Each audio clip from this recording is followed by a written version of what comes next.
到了县里，没一会儿天就黑了，两人摸黑去了宁家。此刻的宁家气氛非常严肃，宅子里上上下下大家都提着心，生怕惹到主家不痛快。娘，您先别着急。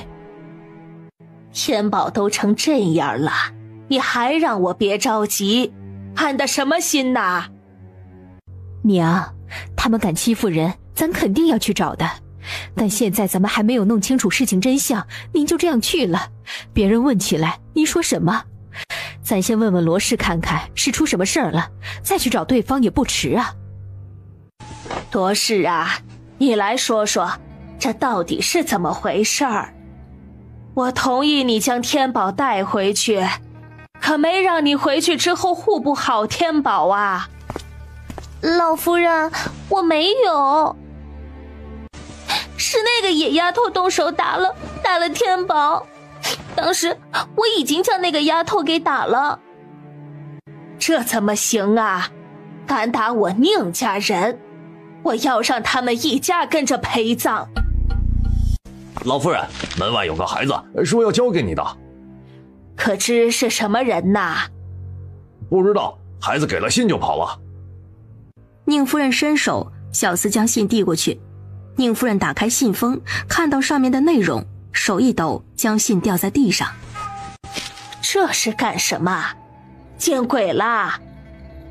罗氏，回你院子里好好反省，这件事情等老爷回来之后再做决定。罗兴飞一走，宁夫人就让身边的人都退了下去，这才将信给了宁老夫人。娘，您先看看这个。这怎么可能呢？娘，事情太蹊跷了，我们还是先暗地里查吧，剩下的等老爷回来再说吧，您看成吗？等了2天，宁老爷回来了，晚上进门刚刚吃了一口饭，就被宁老夫人与宁夫人叫过去说话了。这不是真的，菲儿虽然性子不太好，但这种事情我还是知道的，她肚子里的孩子一定是我的。行了，这件事情不是你信不信的问题，我让人将天宝带过来，你先和天宝滴血验亲。是你的儿子，好不了的；不是你的儿子，我可不允许被人当猴子耍。我要睡觉，你们一个两个都活腻了吗？之前当自己家孩子疼，孩子说什么都是好听的，可是知道事情有蹊跷，现在再听着孩子嘴里嚷着，宁老夫人等人的脸色都不好看。开始吧。好疼，祖母，好疼。宁天宝边哭边看着宁老夫人，宁老夫人眼神一直看着碗里的血，不是宁家的种，血自然不容。看到这景象，房间里3人脸色都不好。宁老爷子脸都黑了，自己疼了好几年的儿子竟然不是自己儿子，这让他一张老脸往哪里搁呀？宁夫人是个聪明的，知道这会儿老夫人与相公都心烦，便让自己身边的婆子将宁天宝带了下去。房间里就剩下3人，气氛有些凝重。宁家的血脉不能被人钻空子啦。可是他到底是我的儿子，这若是传出去……母亲，老爷，这是昨天有人送到我院子的，我一直没敢拿出来。这个贱人！现在让人将她带过来，当年她也的确是怀孕了，可是她生的是个女娃。我想知道当年到底是谁帮了她。宁夫人叹了一口气，小声将当年的事情说了一遍。罗兴飞当时还没足月，宁老爷在外地，宁老夫人与宁夫人为了罗兴飞去庙里上香了，结果就是那天罗兴飞生了。我回家的时候，下面的人说罗氏一切正常，只是生孩子的时候他爷爷来了，说是罗氏想要吃家里的东西送过来的，当时挺大一个食盒，装个孩子很简单。这么大的事情怎么不早说呀？若是早早发现，可以提前处理。现在都过去好几年了。母亲，家里喜天灵儿又是大家盼了许久的男娃，送吃的这事儿也是很平常的，所以我并没有多想。罗氏在没有生的时候，家里也总送吃的过来。我真没想到罗家人胆子这么大，竟然敢换孩子。罗家人敢换孩子，我定要让他们吃不了兜着走。那天宝怎么办呢？母亲，您的意思呢？信是有人特意送来的，证明对方对我们家的事情了如指掌。若想瞒着，就不知道能不能瞒得住。母亲，对方若是有意与我们家为敌，那应该直接将消息传出去，而不是给我们送信。这种种迹象来看，是冲着罗氏来的。你是想到什么好点子了？倒是有个点子，家里姑娘多，可到底是咱宁家的。到时候挑个人出来，招个人进门，生了孩子就姓宁。老爷年纪也不大，足可以等到孩子长大，到时候直接将家底交在那孩子手上。至于天宝，我们可以先养着，对外就说罗氏偷人被抓到了，换孩子的事情我们不提。我只要想到有人知道家里的丑事儿，眼也不能昧呀。母亲，我想对方应该是想要罗家人好看。这些年因为天宝，我们给罗家也花了不少的银子，到时候只要让罗家不好过，让罗氏不好过，我想送信人的目的就达到了。蹲在房顶听着宁家人说话的罗兴磊不由点头，感觉宁家这宁夫人是个厉害的，竟然能分析出他的意思来。好，那就先这样。今天呢，先将罗氏的事情处理了，明天就让人传消息出去。罗家花我们的银子，一定要回来。派个人在街上打听消息，如果有一点关于天宝的事情，也要小心。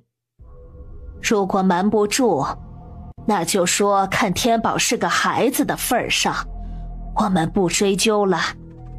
宁老爷见事情有了眉目，便直接让门外守着的管家将罗兴飞带过来，还有罗兴飞在宁家的那个奸夫。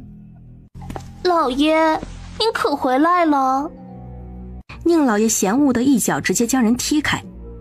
罗兴飞以为会得到安慰，没想到竟然得到了一脚。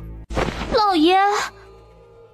宁老爷这才直接上前，对着罗兴飞就拿脚去踩。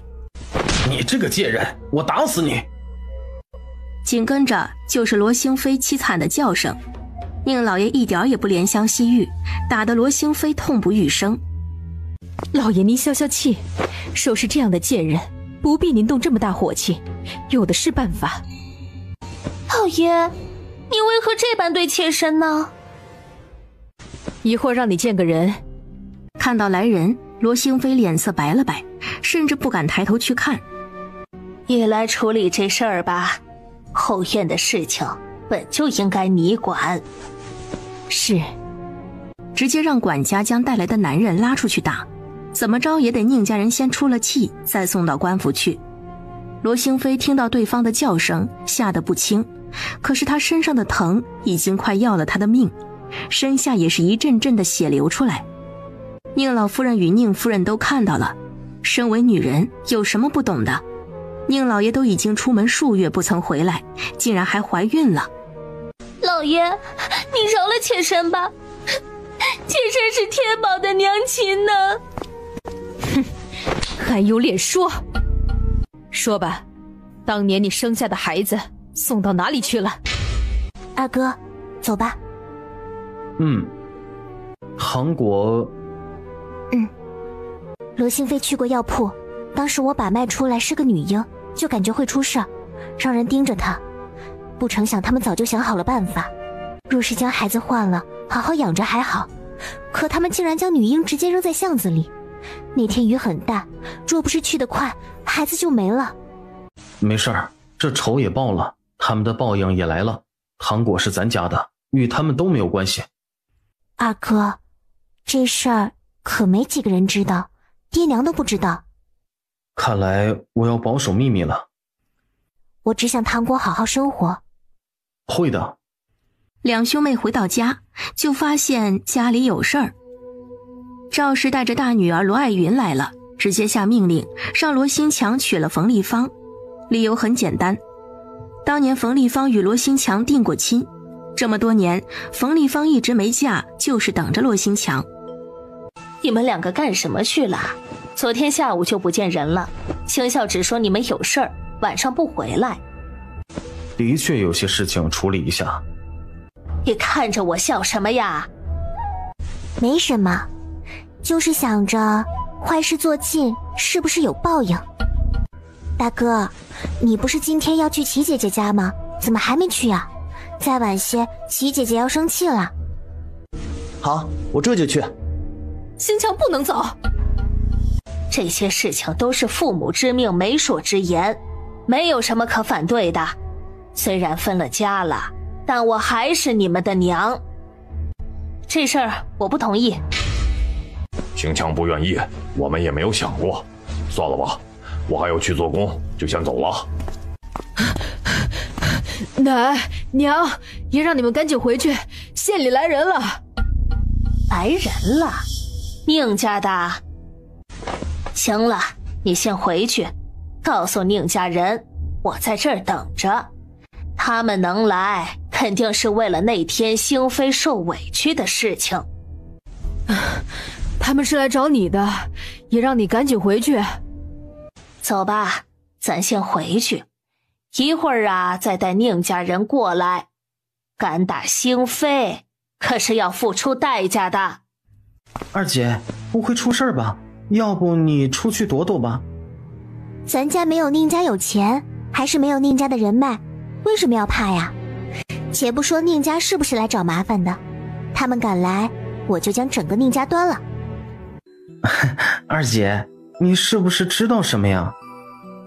星校，你跟着去看看，没准还有好玩的呢。真的吗？那我要去看看。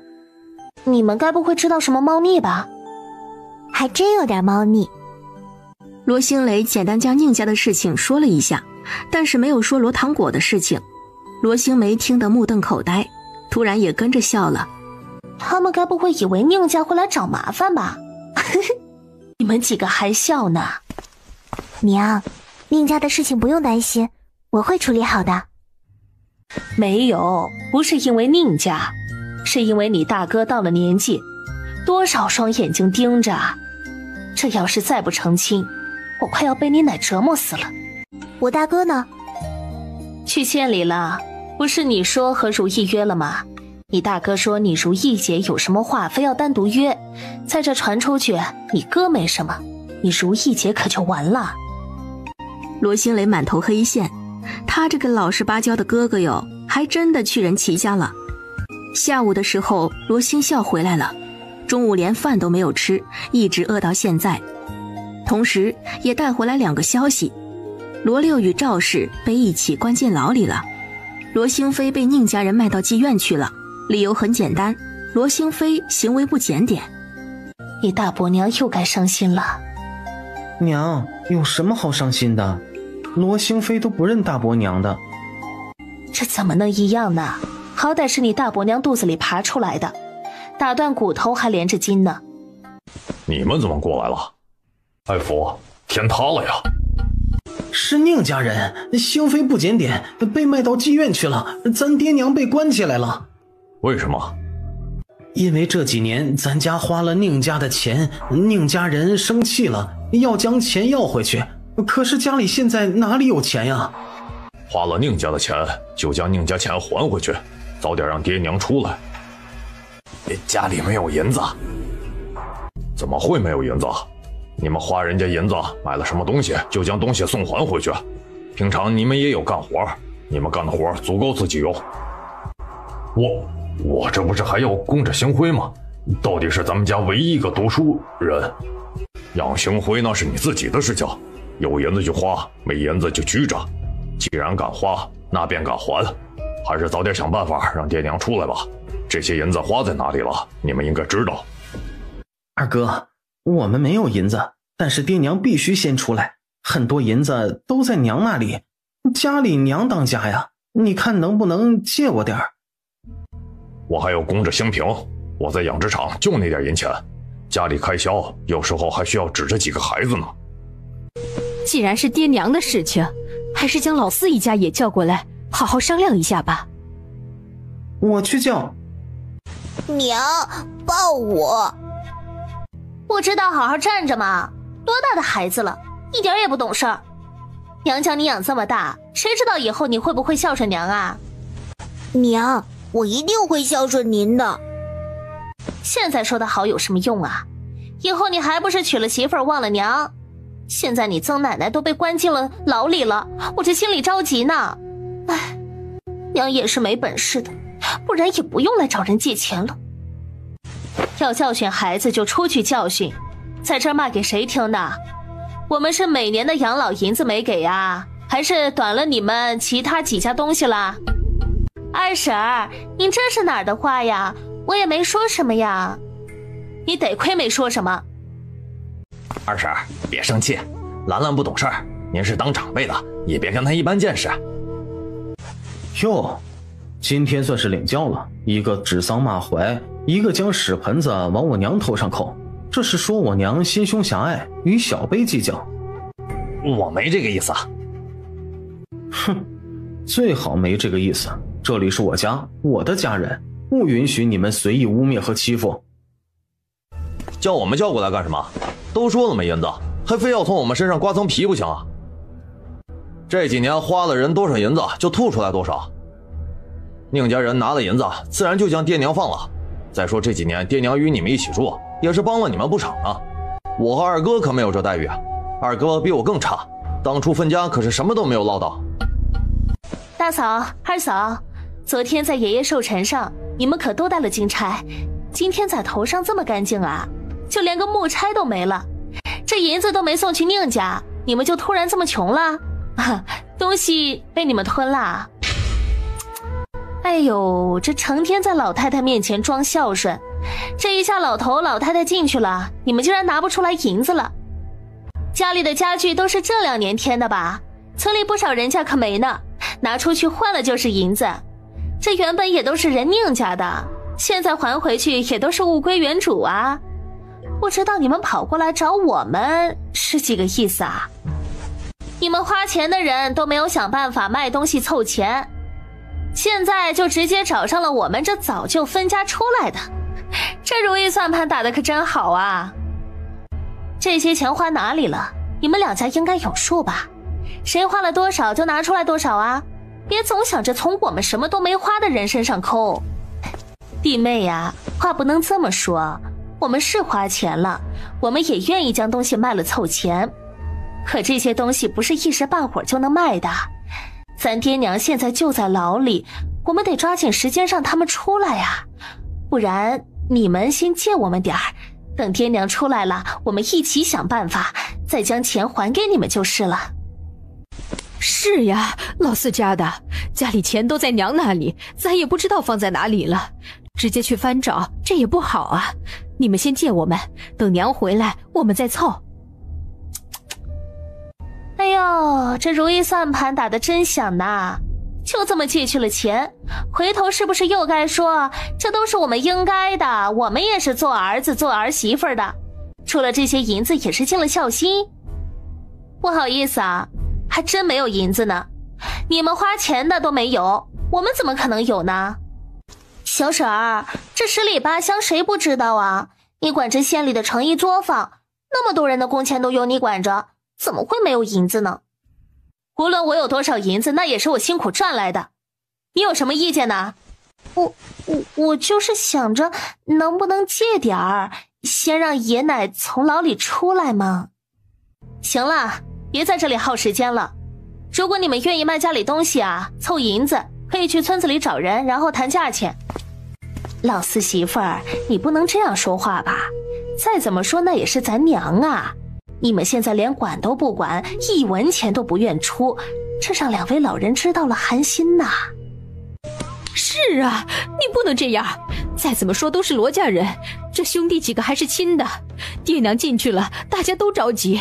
可是如果大家都不管，村里人不得戳我们几两骨呀？你在县里干活，这大家都知道。你说要是传出去，你竟然不孝，让别人怎么说呀？指不定传到你东家耳朵里，再不让你干活，岂不是得不偿失吗？行了，那你们去说吧。既然你们要去说，那还坐下来聊什么呀？爱全，我们回家。老四家的，你可不能走！哎呦，弟妹呀，这怎么还生气了呢？老四媳妇儿，你不愿意就不愿意吧，怎么还动手打人呢？四弟妹，你怎么可以这样啊？三弟妹只是劝你别走，你不愿意便不愿意吧，这打人算怎么回事啊？一个臭女人！那会儿李氏对人的时候，罗爱宝就不爱听，可是碍于还想着从人家家里抠点银子出来，所以就一直没有出声。现在看到自家女人倒在地上，说被打了，心里的怒火一下就起来了，直接冲上前去就要打李氏。罗爱全自然不干，就与罗爱宝两人扭打起来。眼看着自家男人为了自己跟自己兄弟打起来了，他也有些着急。可是看到宋氏竟然突然从地上爬起来，直直就冲过去要挠罗爱全，李氏也不干了，过去挡住了宋氏的路，抬手就直接拧在宋氏腰上的软肉上。都是眼前这个女人，竟然还假装自己打了她，现在不打她都对不起自己。这种时候，大房上前自然是拉偏架，同时暗地里打一下四房，二房也不能眼睁睁地看着。最后演变的结果就是罗爱贵与罗爱福打了起来。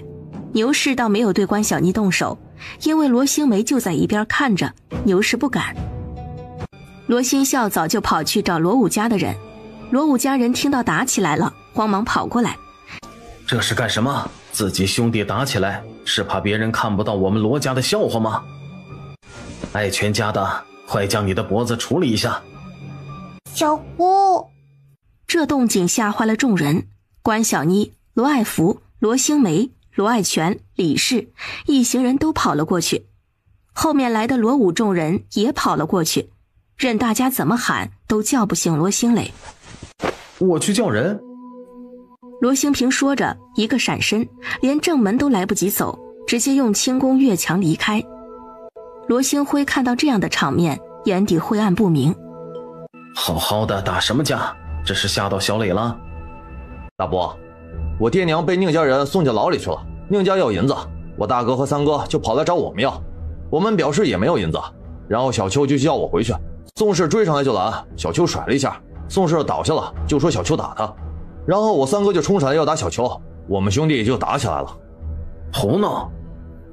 女人之间的事情，你们男人插什么手？小叔的意思是，我三哥要打我女人，我就应该在一边看着。那你们兄弟几个也不能因为女人打架。我只知道她嫁给我，就是我的女人。我如果连自己女人都护不住，那还做什么男人？你这孩子，话怎么可以这样说？难不成你为了女人就可以直接不要兄弟了？这样的绞家经就应该休了。小叔，和我过日子的女人，我知道她的好就行，不需要别人知道。难道身为哥哥打自己弟妹是对的？有何不对？男人就是天，女人就该打，何况这样的绞家经？他们兄弟打架，你怎么不拦着？还和你大哥打起来，长兄如父，你连你大哥都打，真是越来越没出息了。老三，有些事情你不知道，还是别说了。大哥，有什么不能说的？都是一家人，他们兄弟不和，咱就得管呢。再说二哥和二嫂还在牢里呢，那是什么地方？一个能让人脱层皮的地方呀。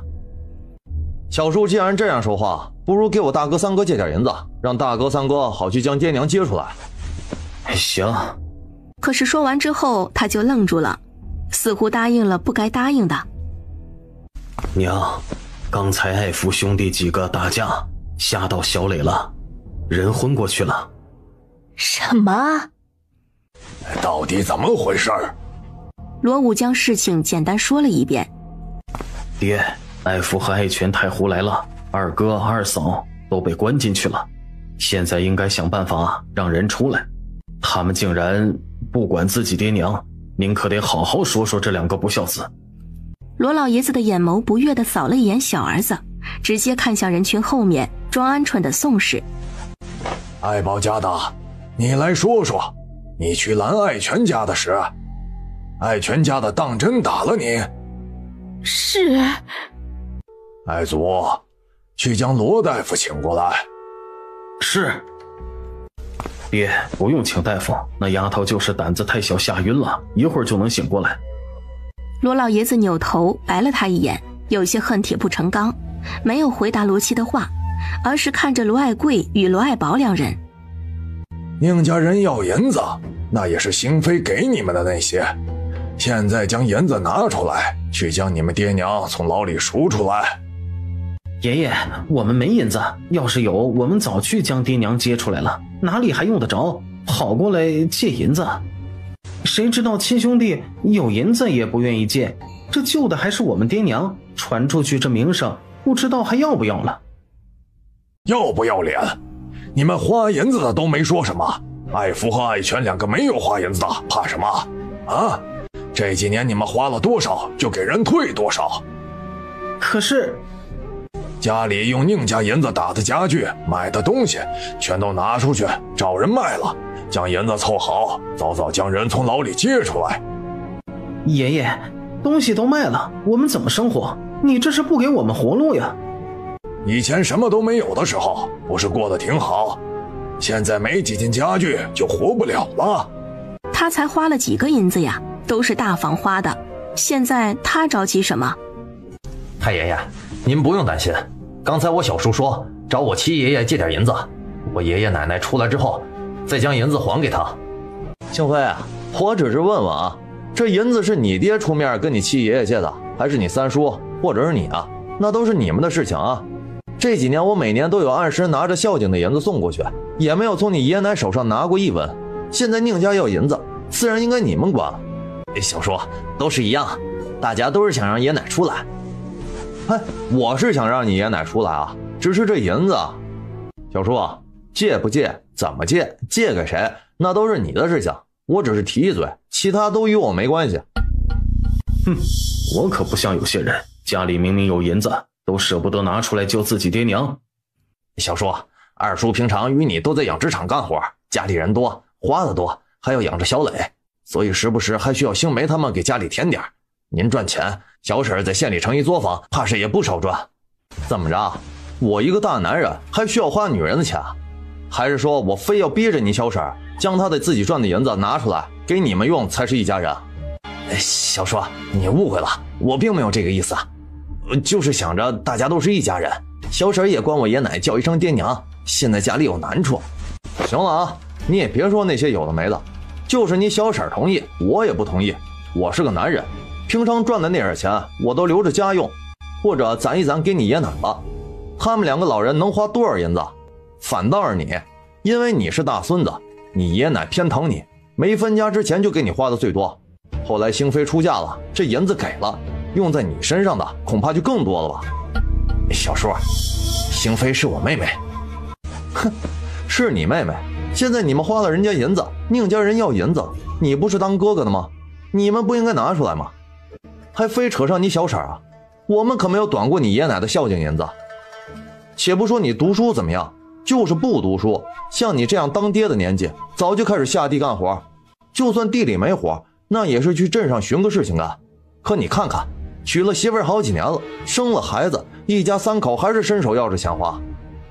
你看我这银子，不劳小叔操心，我们找七爷爷借的银子，我们自己会还。哦，那就好啊。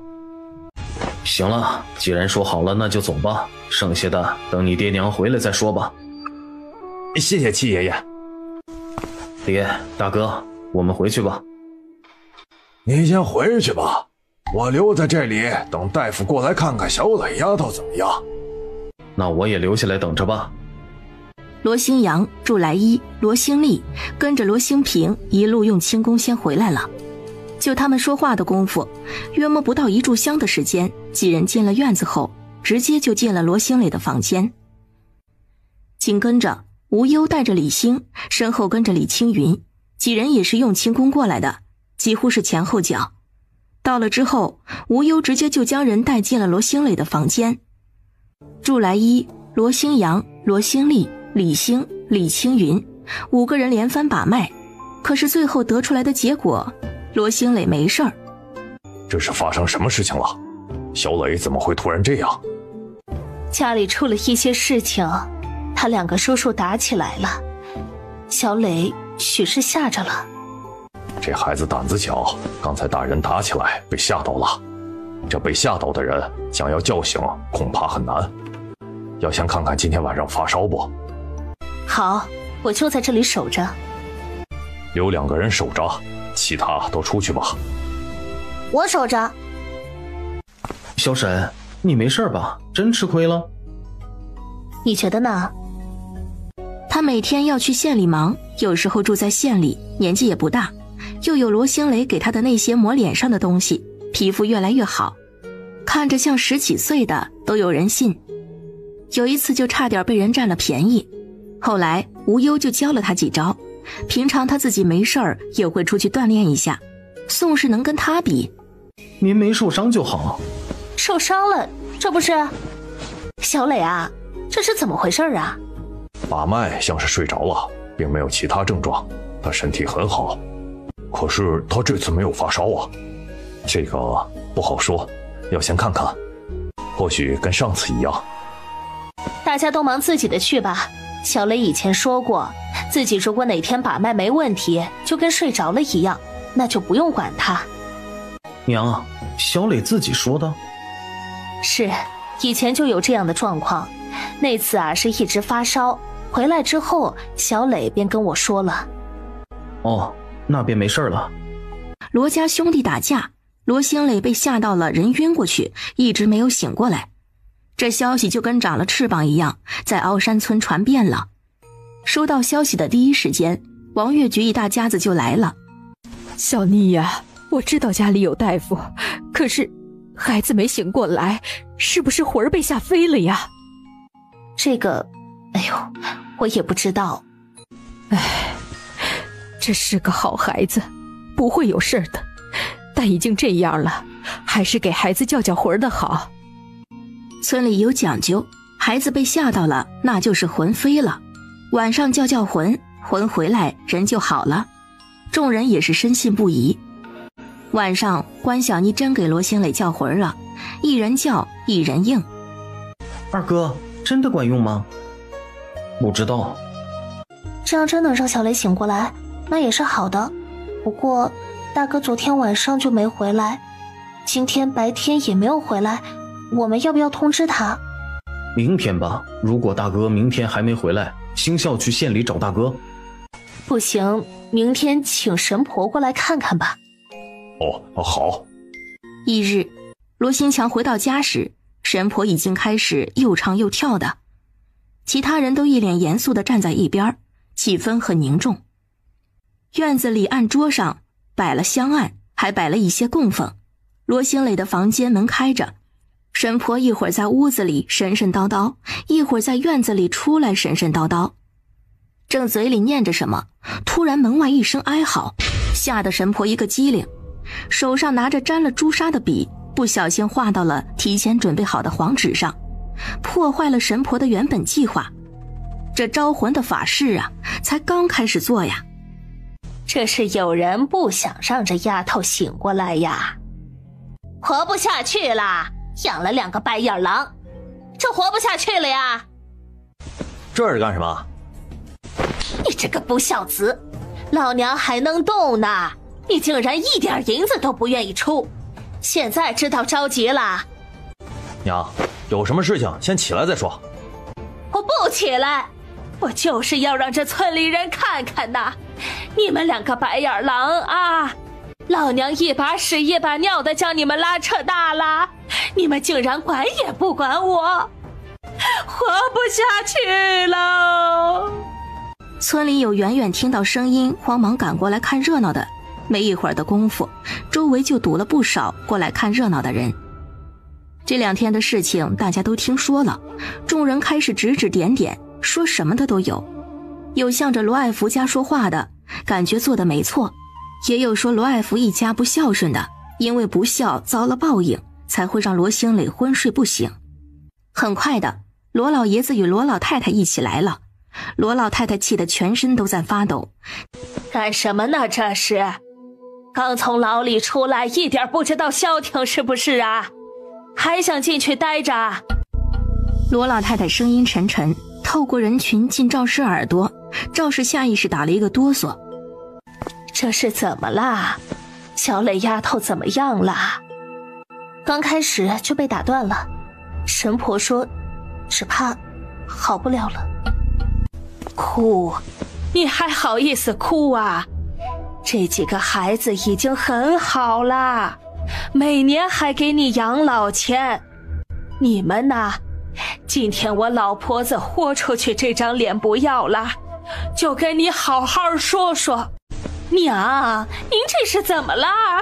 哎呦娘，您别打啦！罗老太太打赵氏，罗老爷子上前就去揍儿子。罗六原本就有些后悔了，现在看到自己家爹满头白发过来追着他打，当下更加不知道说什么好了。村里人可是看足了热闹，听着众人的对话，他们才知道，原来罗六总骂自己儿子不孝顺，可儿子每年的养老钱没有少罗六的。但罗六这么多年从来都不管罗老爷子与罗老太太，这可就有些讽刺了。娘，你消消气，咱不跟他一般见识，不跟他一般见识啊！罗老太太被气晕了，好在祝来一在，当场给把了脉。老人家因为罗兴磊的事情急火攻心，本就有些不舒服，现在又因为赵氏气急伤了身，还好不是大问题。罗家人将罗老太太抬了回去，罗老爷子心里着急，但是没走，直接看着打算灰溜溜离开的罗六与赵氏。站住！既然你们总要闹腾，那就今天把话说清楚。今天请乡亲们做个见证，当初我给几个孩子分家的时候，也是写了分家文书。后来老六说他家里紧张，只有第一年给了我们养老的银子，后来便一直没给。父母都是为了孩子好，孩子都说自己揭不开锅了，我这当老的也不能追着屁股后面跑，事情就这么不了了之了。我没想到这两口子竟然变本加厉，自己都没有尊老，却一直想要从自己儿子身上沾别的光。爹，是儿子错了。可是随着罗老爷子的话，想到小时候，想到长大，想到爹娘对他的养育之恩，他深感自己不是人。第一次认真反思了自己的错误，他转身过去跪在地上求罗老爷子原谅。都说养不教父之过，是为父没有教导好你。爹，你家老大和老三一家在你们关进去的时候，没想着怎么将家里东西处理一下，然后拿银子去赎人，而是直接跑到老二和老四家里来借钱。别人的银子也不是大风刮来的，你们花了宁家的银子就应该给人家还，谁花的谁去还。可到底是因为银子的事情，老大老三不择手段，最后还是罗七给几个孩子借了银子。你自己连自己家里的事情都整不明白，整天就知道带着你婆娘出来发疯，谁不知道你娶了一个泼妇啊？罗六老脸一红，已经抬不起头了。赵氏也抬不起头，被公公这样骂，他还是有些难受的，谁会不要脸呢？今天我把话撂在这里，以后爱福与爱全家的孝顺银子都给我和你娘，你们的孝顺银子就找爱贵和罗爱宝去要。只要我和你们娘有一个人还活在这个世上，规矩就按我今天说的办，在场所有看到的人都可以做个人证。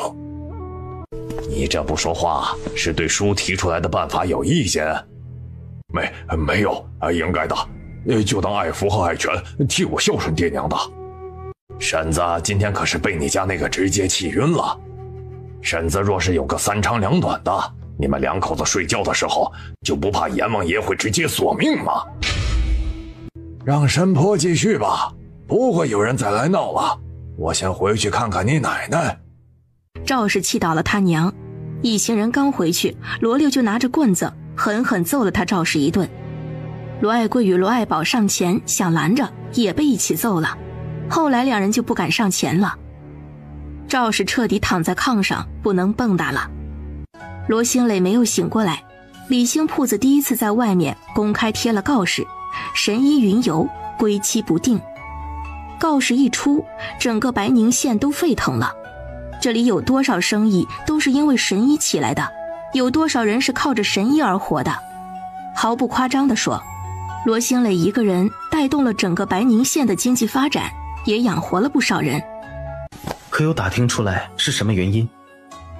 没有，之前罗家的几个孩子都会在院子里住，这几日没有人回来。去查清楚，看看到底怎么了。是。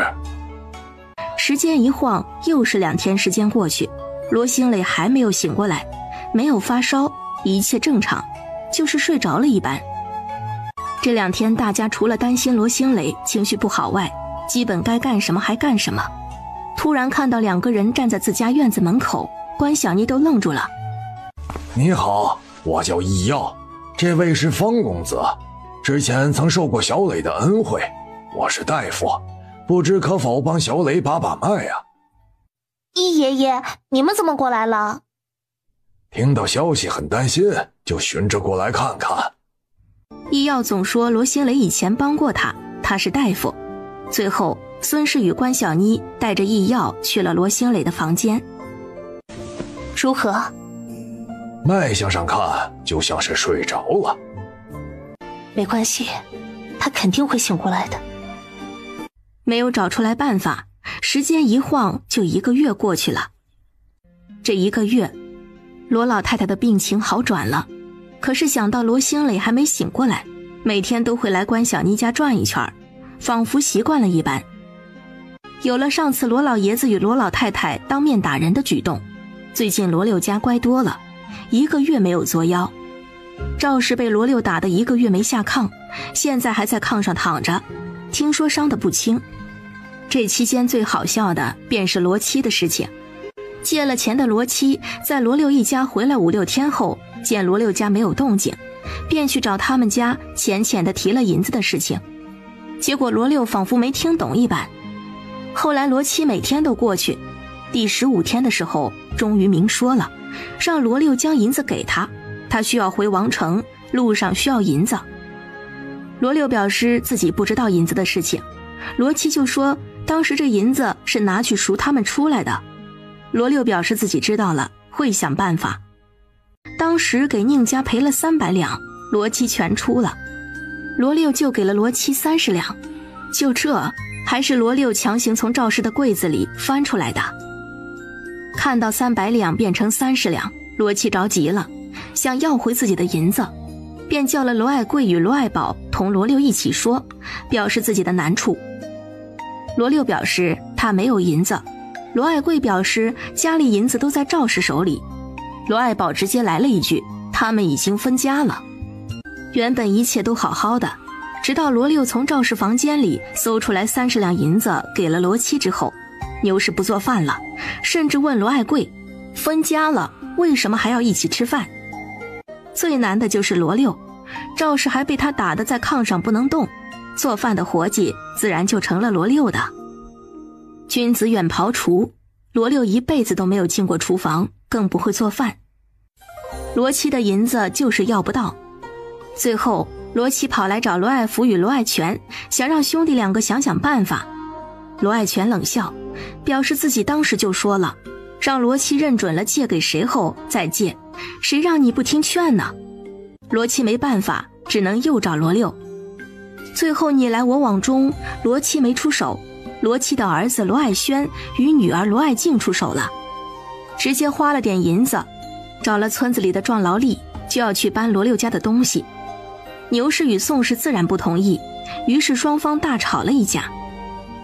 罗七干脆不出面了，罗爱轩给罗六放了话，当初借银子是看在大家是血亲的关系，现在你出来了耍赖想不给银子，我怎么救你出来的，就可以怎么告你，让你进去。最后罗六做主，将家里后来添的家具都卖了。罗爱贵与罗爱宝两房当初也添了不少，现在自然要吐出来。一夜回到解放前，罗六家比以前更穷，可纵是这样，银子还是没有凑齐。罗六再次将家里翻了一次，从家里翻出来100多两银子，最终总算是磕磕绊绊将罗七给的银子给凑齐了。罗六与罗七家也终于在吵吵闹闹半个月后，两家闹掰了。罗七家也离开了凹山村，回王城去了。易爷爷，方阳叔叔，乖。今天下着雪，麻烦你们跑一趟。其实不用的，还是没醒呢。待着也是闲着，就过来看看，安心。炕上连睡了1个多月的人儿终于缓缓地睁开眼，漆黑的眸子如同水洗一般漂亮极了，仿佛带着一丝灵气。他记得罗爱宝与小叔打起来了，宋氏也与小沈打起来了。当时他还想着去帮小沈的，可是人刚要站起来，一阵天旋地转，他眼前一黑，便什么都不知道了。很快就听到医药被送走了。关了门后，孙氏还在安慰关小妮：咱赶紧进去，将祈福的福袋做出来，拿到庙里去，小雷肯定能醒过来的。我就是着急。想到什么，他突然用意识查看了一下空间，果然空间升级了，不变的灵景依旧在原地，而药材仿佛又多了很多类型。旁边的屋子也是翻天覆地的变化，竟然变成了古色古香、气势恢宏的塔状，一共7层。原本想进空间去看看，可想到自己因为空间升级睡太久，外加家里人这般担心，他还是决定让家里人先知道自己醒过来了。小姑，你可算醒过来了。你这孩子睡了这么久，真是吓死我们了。娘，我以前跟您说过，如果把脉我是睡着的状态，那便不用管，我睡够了就会醒的。是说过，可我还是担心呐。罗星雷醒来的消息如同一阵风，没一会儿凹山村的人知道了，又过了不到半个时辰，县里相熟的人也知道了。这是出什么事儿了？孩子，有话就直说，都是一家人，你说出来我们才可以帮你呀。你让我跪着说吧，这样我心里踏实。小磊，对不起。小磊，那天众人打架你晕倒了，但同时宁家将他卖到妓院的事情，我娘也知道了。我娘哭死哭活，非要赎他回来。当时我和哥没有办法，只能将银子拿出来，去将他赎回来了。当初若不是我二叔二婶可怜我们恐怕早就化成一堆白骨了。后来又因为小磊你，让我哥当了大夫，让我有了活干，而且还能赚银子。我们都记得你的好，这银子是你帮上我们的，我们也不知道他不是个好的。我娘说，那到底是从他肚子里爬出来的，有生之年还是不愿意看着他变成那样，所以就将人赎回来了。感觉对不起你，今天过来是向你赔罪的。大伯娘，起来吧，那些都是星阳哥和星珍姐赚的银子，他们都没有意见，与我没关系。小磊，对不起，我将人赎回来，但绝对不会让他在你面前给你添堵的。大伯娘可知道，她当初生的是个女儿，而养在宁家的是个儿子。都说虎毒不食子，怀胎10月生下来的孩子，说扔就扔，甚至不管死活。为了自己能过上富足的生活，养着别人的儿子。大伯娘回去吧，您今天也不必过来一趟，那都是您的家事。小磊，对不起。这时罗唐国跑了进来，小人儿一身红色，这是几年前林峰送给罗星磊的衣服。小姑，小姑！如果没有罗兴磊刚才那番话，大家谁都没有注意到。可是有了那番话，现在再看罗糖果，众人心里就起了别的心思。哪里来的糖葫芦啊？如意姨来了，如意姨还带了好吃的，跟爹爹在后面走着，我着急就先跑回来了。奶奶说糖果是小姑抱回来的，所以糖果是最喜欢小姑。当然糖果也喜欢爷爷，喜欢奶奶，喜欢爹爹，喜欢……众人听着罗糖果说了一连串，当真是一个都没少。关家人、祝家人、罗武家的，县里齐家、刘家，就连城一作坊里那些给了罗糖果吃食的人都被提名了。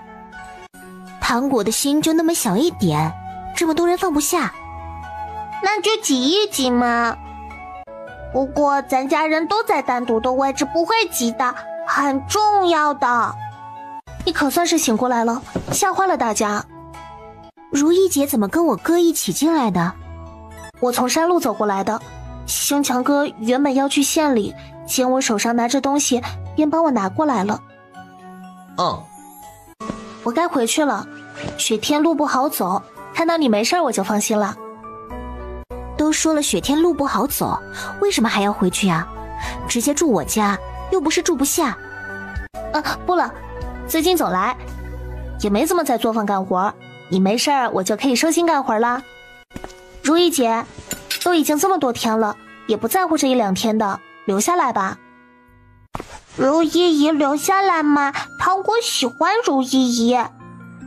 留下来吧，雪这么大，万一明天雪下大了，我怕是要回不去了。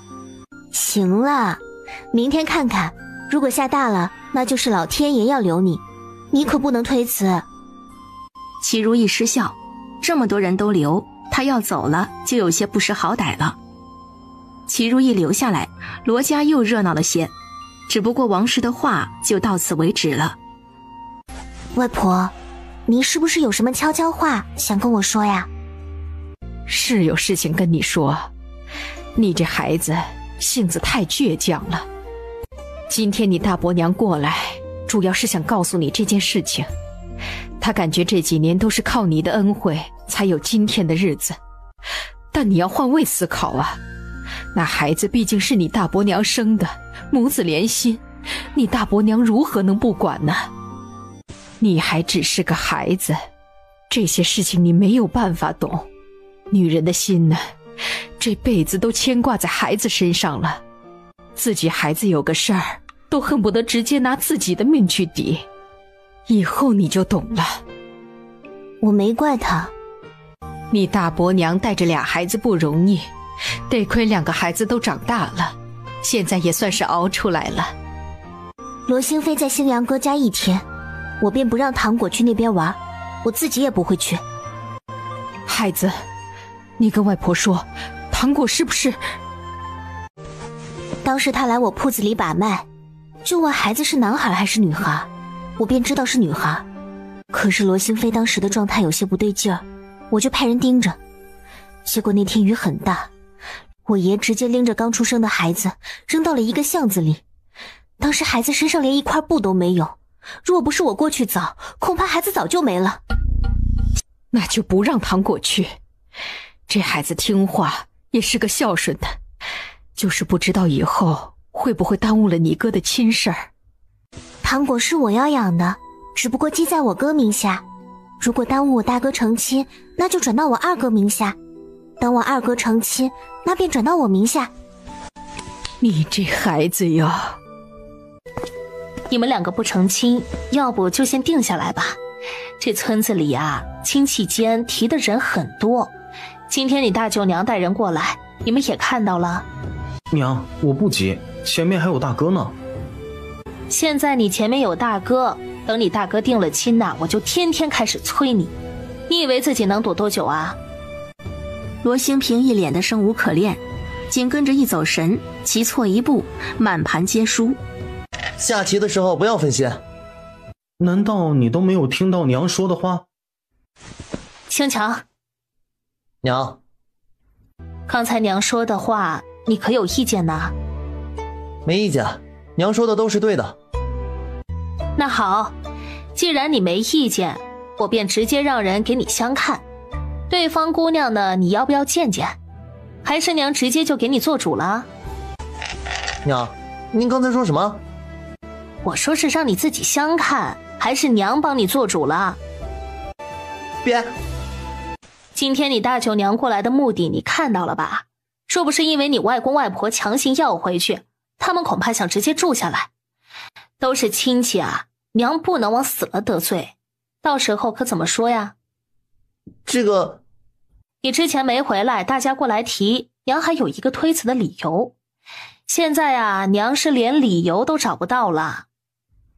小磊，你快给哥想想办法。大哥，你的终身大事我怎么帮你想办法呀？你是想让我替你去相看？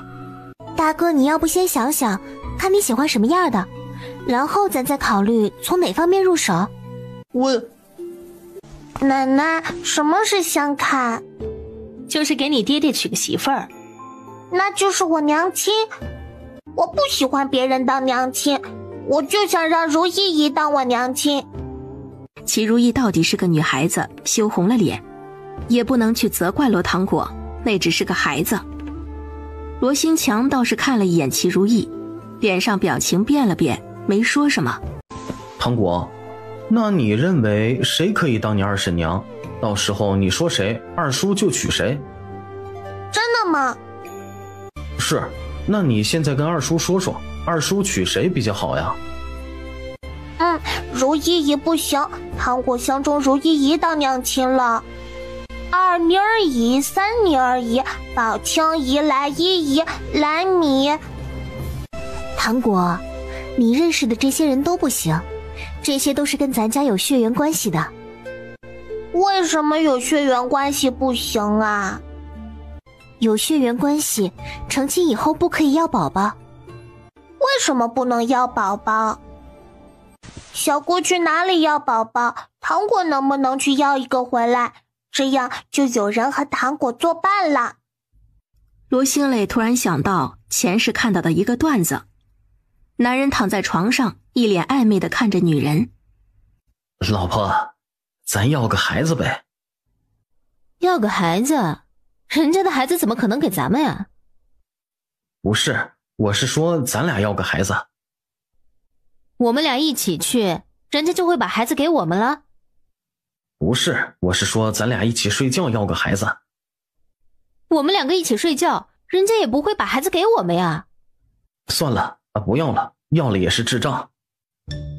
罗新磊现在感觉自己就像是个智障，他是有多想不开才会跟罗糖果一个小屁孩子解释那么多。等你以后16、17岁就知道啦。还有，要孩子需要男人和女人一起才可以。你个小屁孩。哦，原来是我年纪太小了。爹爹和如意姨可以呀。得，话题又扯回来了。我去你四奶奶家，不知道你星宇姑姑在干什么呢？我要去，奶，咱一起去吧。于是关小妮带着罗糖果离开，催儿子相看女孩的事情就这么不了了之了。大哥，我记得我昏睡前为了帮你解围说你跟如意姐约好了，你后来真去如意姐家了？你还好意思说？大哥，如果你真的相中齐姑娘，也是一门好姻缘。大哥，你真的喜欢如意姐，那就去告诉如意姐，到时候让爹娘去齐家提亲就是了，不用藏着掖着。大哥，你眼光真好，如意姐可是我相中的呢。而且如意姐又贤惠，跟咱家关系也好，最重要的是糖果喜欢如意姐，就如意姐的性子啊，肯定将糖果当成亲生女儿来疼。罗新强回头想说让罗星梅别乱说，可看到门口早就已经僵硬的人影时，所有的话都卡在喉咙里，说不出来。少女站在那里，身影单薄，并没有因为他们的话而羞恼，只是笑盈盈地看着他们兄妹在闹。齐如意真没有将这事儿当真，以为大家就是开玩笑的，没走心。所以也不感觉有什么可尴尬的，自然也能笑出来。怎么站在门口啊？外面多冷呐！没关系的，也不冷。关小妮拉着齐如意进去，坐在一边，这些都被罗新强看在眼里，就成了家里人都看好齐如意，所以他是不是应该真的娶了齐如意？见齐如意与自己娘相处得极好，他也是很开心的，这样以后也没有什么婆媳矛盾。如意跟星梅与小磊的关系也好，糖果也喜欢如意，怎么想这事儿怎么合适。于是心中不该有的念头一点点的生根发芽，看齐如意也变成了怎么看怎么好看。娘，刚才我和如意姐进来，听到大哥和二哥小磊他们聊天呢，说大哥之所以不愿意相亲，是因为大哥心里有人。有人？你大哥喜欢谁呀？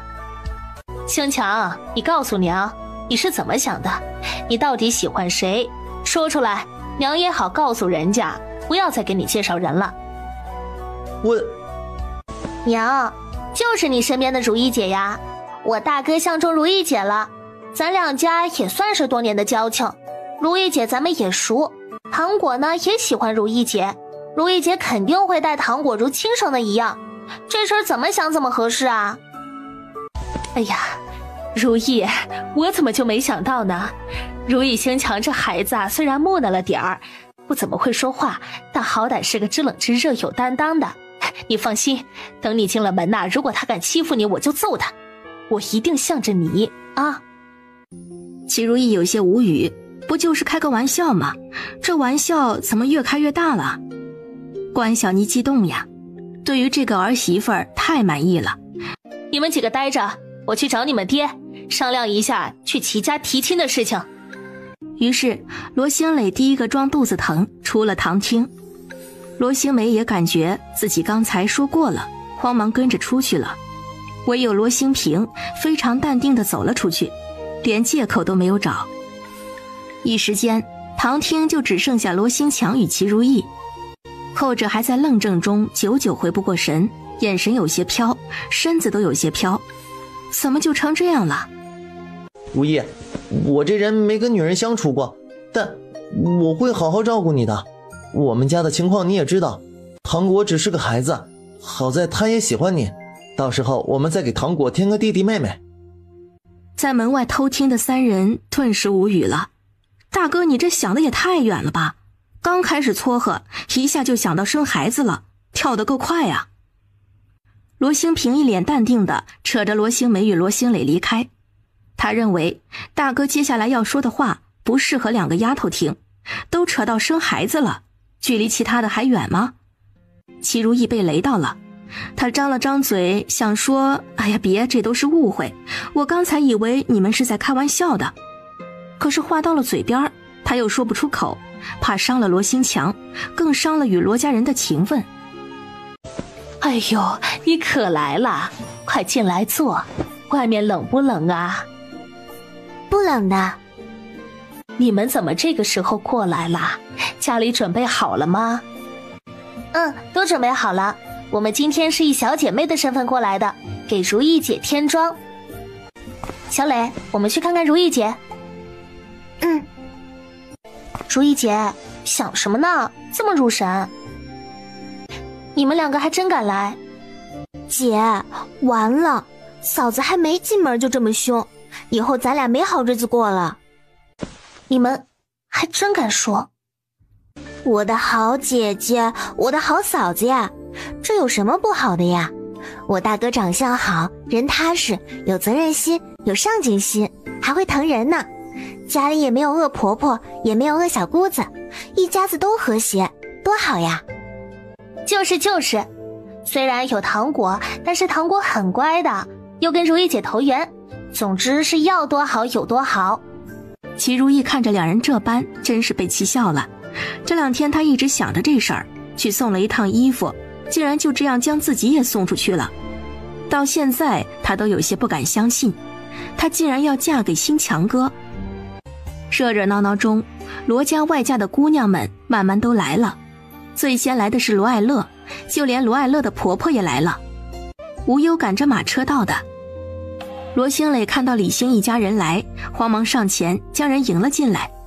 因为无忧来，所以罗爱春一家也蹭马车一起来了。最让罗兴磊没想到的是，马前进来了，还带着他的儿子，那个认了罗兴磊当小姑的娃。马叔，欢迎你们。哎，你这丫头，拿我不当自己人是不是啊？竟然也不通知我一声。要不是我从别处听到了消息，你是打算让你大哥就这么悄悄地办了喜事啊？是我的错，马叔别生气，快与李叔里面请。小磊，方公子和一老来了，就在门外呢。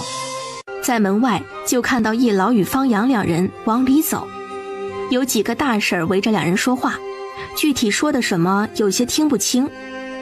医药，方公子，欢迎，里面请。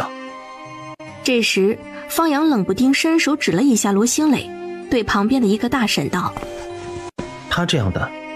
罗兴磊一时有些懵，完全没懂什么意思。别看这丫头长得还行，但是什么都不会。平常在家里呀，就她最闲，也最没用。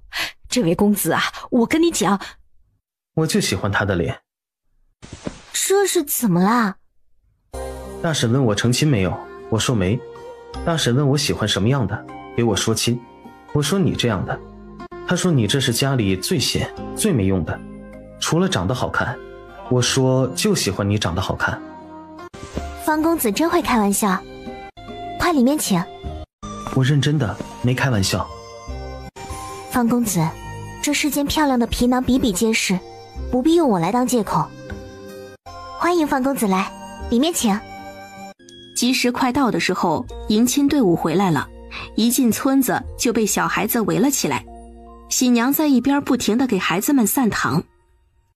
很快就到了门口，鞭炮挂起来，罗兴磊站在人群中看着。罗兴强下马，然后踢轿门。有喜娘在一边对罗兴强一直说着需要干什么。新娘子下轿，罗兴强在前面，新娘子在后面。进大门时跨火盆拜天地。罗兴磊一直在边上看着，眼睛红红的。突然想到前世爷爷奶奶也总在自己耳边说，以后他要结婚的话是什么样的。可是世事无常，爷爷奶奶没事儿，倒是自己先死了，来到这里。哭什么？大喜的日子。方公子误会了。眼睛是红的，是羡慕的。没事儿，你若想现在成亲，我可以勉为其难。勉为其难个屁，他可没想这么早就成亲，这个禽兽。不劳烦方公子。你对我哪里不满意，可以提出来，我改。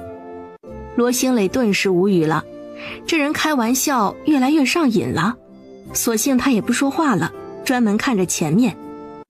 拜完天地，新人送入洞房，外面罗家兄弟就开始招呼来的亲戚朋友开始入座，很快的就开始上菜了。看到桌子上的肉，众人心里更热了，吃得大快朵颐。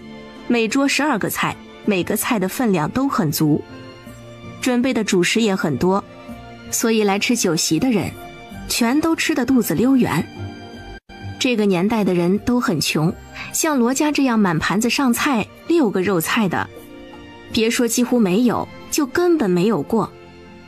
以前罗兴辉成亲的时候，众人看到马车那叫一个兴奋，村里独一份啊。可是今天竟然是8台大轿，单轿夫就准备了24个，听说是替换的，一路从县里抬回来的，这可就厉害了。罗家的喜事儿让村里人开了眼，也让大家津津乐道，更让众人盯上了罗兴平、罗兴梅以及罗兴磊，就连罗兴孝也没有被放过。吃饭了，如意。齐如意轻轻地应了一声，也紧张得不行，心都跟着要跳出来一般。整个房间里仿佛都能听到她的心跳声，越是这样想着，感觉心跳越快。你饿不？娘做了吃的，吃点吧。饿。齐如意是真饿呀，早上很早就被拉起来收拾，当时就吃了一点点，后来直接上花轿了。她当真是饿得前胸贴后背了。那过来吃吧。你也先把盖头给我挑开呀，难不成你想让我自己来啊？哦，对不起啊，如意，我不知道。没事儿。快过来吃吧。两人吃过饭，罗新强将盘子碗什么的送出去，这才回到自己屋去了。罗新强紧张得很，只留了炕边的一个油灯。娘说这个晚上不能吹，其他的蜡烛都被他吹了，这才一点点地摸索着上了炕。刚上去，许是挨得近，一下就闻到了齐如意身上的香味儿。他连呼吸都变了变，昏暗的夜里脸色更红，齐如意也紧张得很。兴强哥，啊，我很紧张。我也是啊。我没想到会嫁给你。那天你送我回去之后，我本想跟你讲清楚的，可是一老他们过来了，便没有机会。后来我便没有再见到你。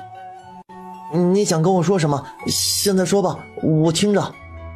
没事了。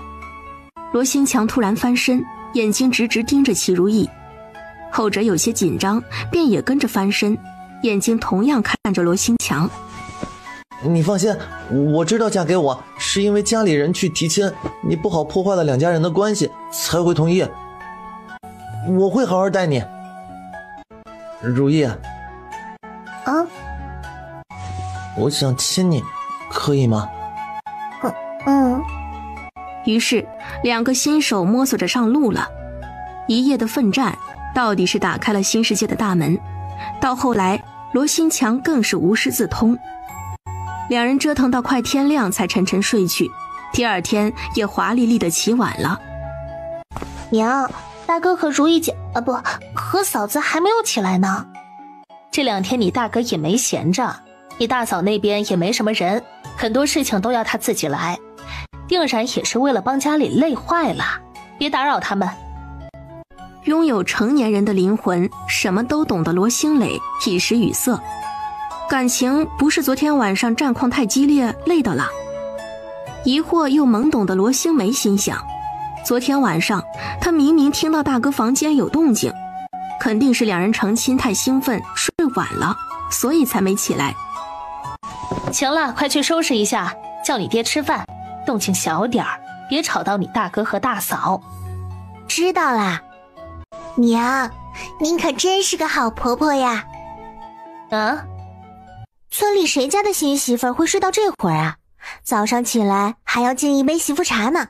我如意姐，不，我嫂子现在还没起，你竟然没反应。你这丫头，如意跟你关系那么好，你竟然这样说她。娘，我就说说，也没讲别的呀。行啦，如意进了咱家的门就是我闺女儿，咱家没那么多的讲究。娘，您可得一碗水端平了，以后我成亲，我媳妇起晚了，您也得这样对我媳妇。行了，你先成亲再说吧，只要你成亲了，娘保证一碗水端平了。那就好。二哥，你这么高兴做什么？昨天咱家的喜事办得热闹，这村里的大婶们没准早就盯上你了，没准呀，今天就有上门来跟你说亲的。不能，昨天才办完事儿，大家都知道咱家乱着呢，没有那些个不懂事儿的来。这边马上要吃饭了，罗新强房间里，齐如意一下就起来了。昨天太累了，今天身子跟散架了一样，很疲惫。突然看到外面天都亮了，他脸色都白了。罗新强原本睡得好好的，齐如意这一起身，身上的被子被带起来一些，冷风袭来，外加身边人的动作，罗新强迷迷糊糊地睁开眼，就看到齐如意白嫩的皮肤，身子瞬间就有了反应。齐如意这会儿已经紧张得不行，心里更慌。兴强哥，外面天大亮了，我起晚了。没事的，不用担心，咱家没那么多规矩。可是今天是我进门的第一天。没事的，你别担心，你先穿衣服，别受凉了，我去端水来，你就在咱房间洗。嗯。娘，是我的错，让如意起晚了，一会儿您可别说她。娘，这是不是就叫娶了媳妇儿忘了娘呀？去，你这丫头！那边是热水，快去端给如意洗，刚好赶上吃饭了。哦。一会儿你嫂子出来，你可别开玩笑。你嫂子刚进咱家，脸皮薄。嫂子以前也总在咱家住啊，在咱家吃饭的，没事儿的。以前是嫂子过来是你们的朋友，现在啊就是咱罗家的人了。刚进门第一天就起晚了，肯定脸皮薄。知道了娘，我不会说嫂子的，我来端饭。罗新强将水端进去后，齐如意便收拾好了炕，但落红的帕子还是非常显眼，他悄悄放到了一边。快过来洗吧。昨天剩下的那些肉和菜留不住的，就给大伯家送过去些，也给爹娘那也送些，不能放坏了。我知道，我收拾出来了，一会儿啊让这几个孩子去，家里呢我还需要好好收拾一下。哦。大哥，你和嫂子去吴奶奶家送完东西，我们可以去外婆家。那你们几个给你外婆他们将东西带过去，准备出来3份，回头我去给爹娘、大哥和三弟送过去。爹，您这个时候给爷奶送东西，他们会领情吗？昨天我可看到奶的脸色可差了。那也得送，其他家都送了，你爷奶那边不送，说不过去。家里剩的多吗？我之前准备出来的东西挺多的，后来来的人更多，所以也没剩多少东西。我还想要留出来一些，等如意回门的时候让带些呢。好，给亲家的那份不要动，从其他家里匀出来些，给艾云和艾弟家也拿点儿。哦。罗新强这时从院外进来，打算回自己房间，被罗兴雷扯到了自己屋，然后将配好的药膏给了罗新强。这是什么？药膏。我没生病。这是给大嫂的。你没发现大嫂今天刚开始走路还勉强正常，回来的时候已经不正常的吗？罗新强瞬间明白了，脸也在瞬间爆红。我是大夫，不要拿我当小孩子。这东西给大嫂用的，直接用就行，不会影响什么。艾福家的在家吗？王大娘您来啦，快屋里坐。看你这样子是不是在忙啊？嘿，不过也是，这刚刚在家里办了酒席，是该好好收拾一下，有很多东西需要整理呢。是这样。艾福家的今天过来是有事儿，我也不拐弯抹角了，我看你也忙。你说吧。这不有听说你家的，也有见过你家几个孩子的，这心思就活络了。我今天来呀，就是想问问，你家老大成亲了，这老二也快了吧？我看你大闺女儿已经到了要成亲的年纪，小闺女儿也可以定下来，小儿子可以早早定下来，这样到了年纪就能成亲了。大娘，我家孩子是多，不过这孩子现在大了，都有自己的想法了。有自己的想法是好事儿，证明孩子有主见。只不过该给孩子相看，咱肯定要相看呐。早早的找一个好姑娘，或者给女儿找一个好婆家，多好呀。是这样的，上林村族长家的孙女儿今年15了，长得也是小巧可人，性格也挺好，家里都是哥哥，这个孩子是最小的，到了年纪他们就托我看能不能给孩子找个好的婆家。我这仔细想了想，十里八乡的还就你家最合适。那闺女儿也是个识字会读书的，家里活计呀也都会干。你家老二是个读书人，这两人还能聊到一起，总归处处都挺合适。我今天过来呢，就是探探你家的意思。大娘，您知道的，我家老大呢刚成亲，这老二的事情啊，我之前还从来没有想过呢，我也不知道怎么办。要不您等我问问孩子爹，也问问孩子，再给您答复。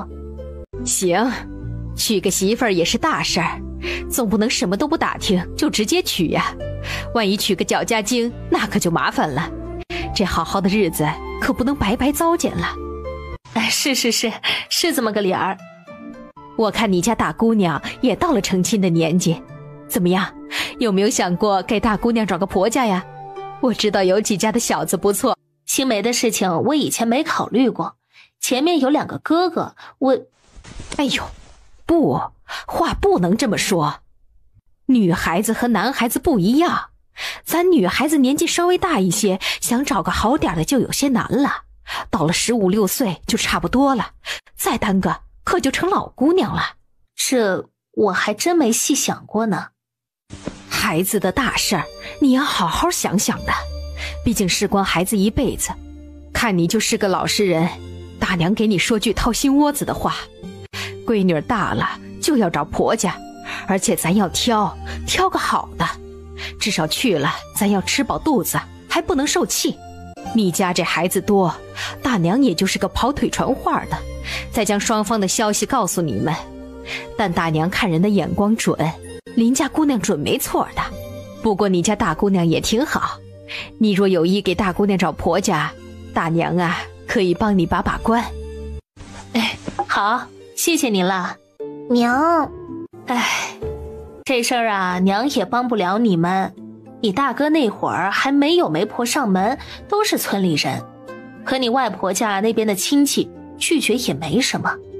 可是媒婆你们也知道，这十里八乡都认识，要真给得罪了，出去以后指不定怎么说呢，总得找个理由出来啊。人家是奔着星校来的，可星校年纪真的是太小了，所以兴平呢作为二哥，这事儿啊你就应该扛下来。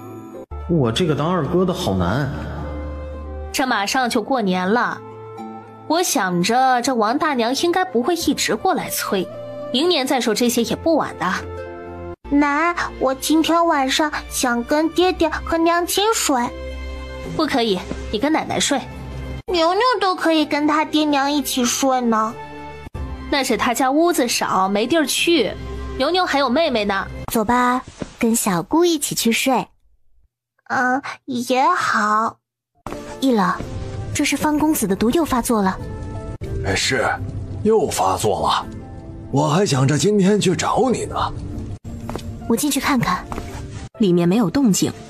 推开门进去时，方阳正睡着，脸色很白，仿佛随时都会没了呼吸一般。他上前伸手把脉，发现方阳的情况不是很好，心下也开始着急，于是从空间拿出来空的瓷瓶，又用针在方阳的手上刺了一下。方阳睫毛微颤，人也跟着醒了过来。你来了。我取点血，回去想想办法，或许可以根治你的病。没事儿，你愿意要多少就拿多少。这时医药端着药进来，看到罗兴磊正在取方阳的血，脸色大变。小神医，你……话还没问完，接收到方阳冷冷带有警告的眸光，他突然间闭上了嘴巴，再也不敢多问一句。我早就应该死了，是你延长了我的命，现在你想怎么样都可以。以前你救过我，现在救你只是还恩情。没事儿，从生下来我便知道自己身体不好，所以从来不祈求自己能活多久。有人说我最多5岁就活不下去了，5岁的时候我又神奇地活了下来，那时又有人说我活不过10岁，10岁的时候大家都说我活不到12，今年我20，可依旧活着，这便是造化。一切皆是命，或许你是长命100岁的命。我能100岁，那你便比我少1天。为什么？凭什么自己要比他少1天？因为我不会忍心走在你前面，让你痛苦。今天下雪了，我便先回去了。好，你今天来县里坐堂。哟，这是认出我来了。马子轩有种想翻白眼的冲动，就他这气质，整个白宁县也找不出来第二个。你翻白眼是几个意思啊？没有翻白眼，就是能认出来你。哦，你上街要买东西，那你买吧，我先回家了。你先别走，我爹得了一些新鲜的蘑菇，今天还念叨着让人送你家去，既然你在县里，不如自己带回去吧，还有我爹准备的年礼。罗兴磊如同看白痴一样看着马子轩，送年礼还要收礼的人自己去拿吗？我今天有事儿，改天去看老夫人。罗兴磊没兴趣跟马子轩说话，摆了摆手直接离开了。马子轩看着他离开的背影，一时间陷入了恍惚。罗兴磊可没想到自己能这么快见到马子轩，昨天才在街上见到，今天人竟然就上门了。你怎么来了？怎么，我不能来？没有，就是很诧异。我替我奶和我爹送过来的东西，你可别想多了。哦，替我谢谢老夫人和马叔，正好我也替两位准备了年礼，马上年关了，我便不登门了，麻烦你回去的时候带着。我奶说想你了，你若是想要送礼，还是自己去吧，别想着让我带，我不带。哦，那便算了，我最近有点忙，脱不开身，回头我派人送过去。你都没有去药铺做汤，怎么就忙到脱不开身了？你该不会是不想去我家吧？这都被看出来了，还真是不想去你家呢。就你们家的那些个女人，我一个都不想接触，有病人。我奶说想你了，有时间还是去看看吧。我知道了，等有机会我便去。看着人离开，罗兴磊扭头就往回走。罗兴平看了罗兴磊3遍，终于在第4次的时候没忍住。小磊，你与那马子轩认识很久了吧？大概几年前就认识了。我看这小子现在对你可能有些想法，之前你与马家也有些往来，但可没见过他亲自送东西上门。二哥，你可不要乱说，我与他之间什么事都没有。我可不信。二哥，我现在就回家告诉娘，你着急想成亲。小磊，大伯娘，这就要过年了，我和星珍给糖果做了一身新衣裳，要不进去试试看合身不？不合身我给改改。谢谢大奶奶，我用了，我娘亲给做了新衣裳。娘亲做的衣裳很好看，糖果很喜欢。我们糖果穿什么都好看，你娘亲手真巧，这小衣裳好看。星珍姑姑，我也感觉娘亲很厉害。既然糖果喜欢现在身上穿的这个，那我们准备的这件就留着给她换洗吧。糖果，还不快谢谢大奶奶。谢谢大奶奶。王氏的眼神都快在罗糖果身上移不开了。罗兴磊看到了，但是没说话。他在我家很久了，真的赶出去？毕竟我们是一个血脉，他也是从我娘肚子里爬出来的。在别人都抛弃他的时候，我娘还是没有狠下心来。当初老宅那边花他银子挺快的，现在人出事就不管了？怎么可能管？那都是些什么人呢？我今天过来的时候，他说想见见你，你见不见都行。他今天跟我说这话，我也没答应。走吧，去见见。进到屋里，就见罗兴飞慌张地收起了一块布料，似乎是做的小衣服。来了。罗兴磊倒是没什么反应，只轻轻地应了一声，然后走到一边的桌前坐下。罗兴珍看了罗兴飞一眼，转身出去了。屋子里就剩下他们2个。罗兴飞突然扑通一声跪在罗兴磊的面前，罗兴磊身子动了一下，闪开了。罗兴飞依旧执着地磕了2个头，这才自己起来。谢谢。我没有帮过你，你我之间也没有什么好道谢的，你恐怕是搞错了。没有，谢谢你。若是没有别的事情，我就先回去了。罗兴飞也不说什么，就看着罗兴磊离开了。这辈子他错得太离谱了。以前总想着嫁个有钱人家，过有钱人的生活，有人伺候，顿顿吃饱。可是后来赵氏帮他找到了宁家，他当时以为有个30来岁顶天了，谁知道宁老爷比他爹的年纪都大。后来想着那个老男人可以给自己钱，给自己好的生活，他便妥协了，那样过了。赵氏整天在他耳边说，如果能有个男娃，那就在宁家站稳了脚。一步错，步步错。年纪轻轻的，难不成就要早早的独守空房？他不甘寂寞地找了男人。后来被宁家发现，他被送到妓院，每天面对形形色色的男人。当天天都要去伺候各种男人时，他绝望了，他后悔了，他想离开。他只想过以前吃不饱穿不暖，但是最起码可以抬头光明正大的活着。他甚至用自己最后的银子买了一个人送消息给赵氏，让他们救自己。可是左等右等，一直都没有等来人。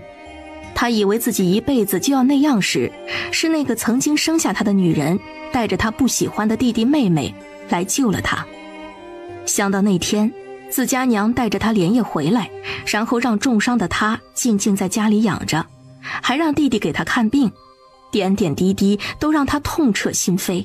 身子养好，他便留下来了，每天跟娘作伴儿，大门都不出去，也没有人来串门。这些日子总看娘惦记着给二叔家收养的那个小丫头做衣服，他便感觉奇怪。后来他细细回想了一番，糖果的年纪与自己所生的孩子符合，又是丫头，而且与罗家人还有3分相似。这种种的一切只说明了一个问题：罗兴飞自己推断到结果的时候，夜里哭湿了枕头。还好他还活着，甚至活得挺好，二叔一家都很疼他。罗糖果是罗兴磊抱回来的，这个他早就知道，以前赵氏总在他面前提，还骂罗糖果是个贱种，不知道从哪里捡回来的，甚至记在了罗兴强的名下。罗兴飞重回王氏身边也有些日子了，多少也能猜出来一些罗糖果的身份，所以他只想对罗兴磊道谢，别的什么也不想说。至于孩子，那是兴强的孩子，与他罗兴飞无关，这样他也可以远远地看着。你们怎么了？他要说什么不该说的话，你别往心里去。娘说等他伤养好了就让他离开，他也的确伤得很重。青阳哥，谁能拿我怎么样啊？他走不走那是你家的事情呢，我要回去了，还想和哥哥他们打雪仗呢。那一起啊，我也想玩。好呀，难得下一次雪，不好好玩个痛快，都对不起这些雪。走吧。年30，处处都是一片喜庆，就连凹山村也一样。现在的凹山村可与以前不同了，以前凹山村的男娃娶不到媳妇儿，现在凹山村的男娃都是抢手货。以前凹山村穷，现在凹山村有养殖场，家家户户只要不懒都过得不错。这是怎么了？之前爷爷说我们家和二哥家的养老银子给他们，但今天晚上过去后，娘那边肯定会问事儿。爷爷都说了，自然是按爷爷说的来呀，这有什么好纠结的？难不成爷爷的话说出来，你们还想不管啦？爷爷那边肯定要给，但就怕今天过去爹娘会不满意。要不就不去了，直接留在二哥家，咱一起吃。肯定是不行的，传出去村里人指不定背后怎么骂我们，到底是爹娘。那就走呀，磨蹭什么？反正早晚都要过去，还不早点过去，省得去晚了还要骂人。二哥，咱过去吧，如果到时候情况不对，我们就早点回来。咱俩先走，去爷爷家交了养老银子，然后再一起去。好。别想多，这些年呐都是这么过来的。我已经准备了些吃的，一会儿在那边没吃好，回来我们自己做着吃。二嫂，我没事儿，那边只要不作妖，我们其实帮一点也没什么。主要那边现在就跟个狗皮膏药似的，都不能沾，谁沾谁倒霉，到时候甩都甩不开。我明白。二哥、爱犬，你们来了，快进来吧。老二，老四来了，都自己找位置坐吧。罗兴磊有些想笑，这个时候找位置坐哪里呀？坐地上？一个桌子旁边就放了2张椅子，赵氏坐了一个，罗六坐了一个，就连罗爱贵都是站着的。堂厅之前还摆了一个条桌，现在也没了。总之很干净，要啥没啥。今年赵氏竟然什么都没说，就那样安安静静的坐着，仿佛不存在一样。这不是赵氏的风格呀。爹娘，今年家里的情况您二位也知道，我这手里没有银子，之前为了凑赎金，我还在宋家欠了银子呢。爹娘，我这边情况跟爱宝一样。你们两个呢？你们大哥和爱宝当初为了让我们从牢里出来，也是出了力的。现在拿不出银子也能理解。你们呢？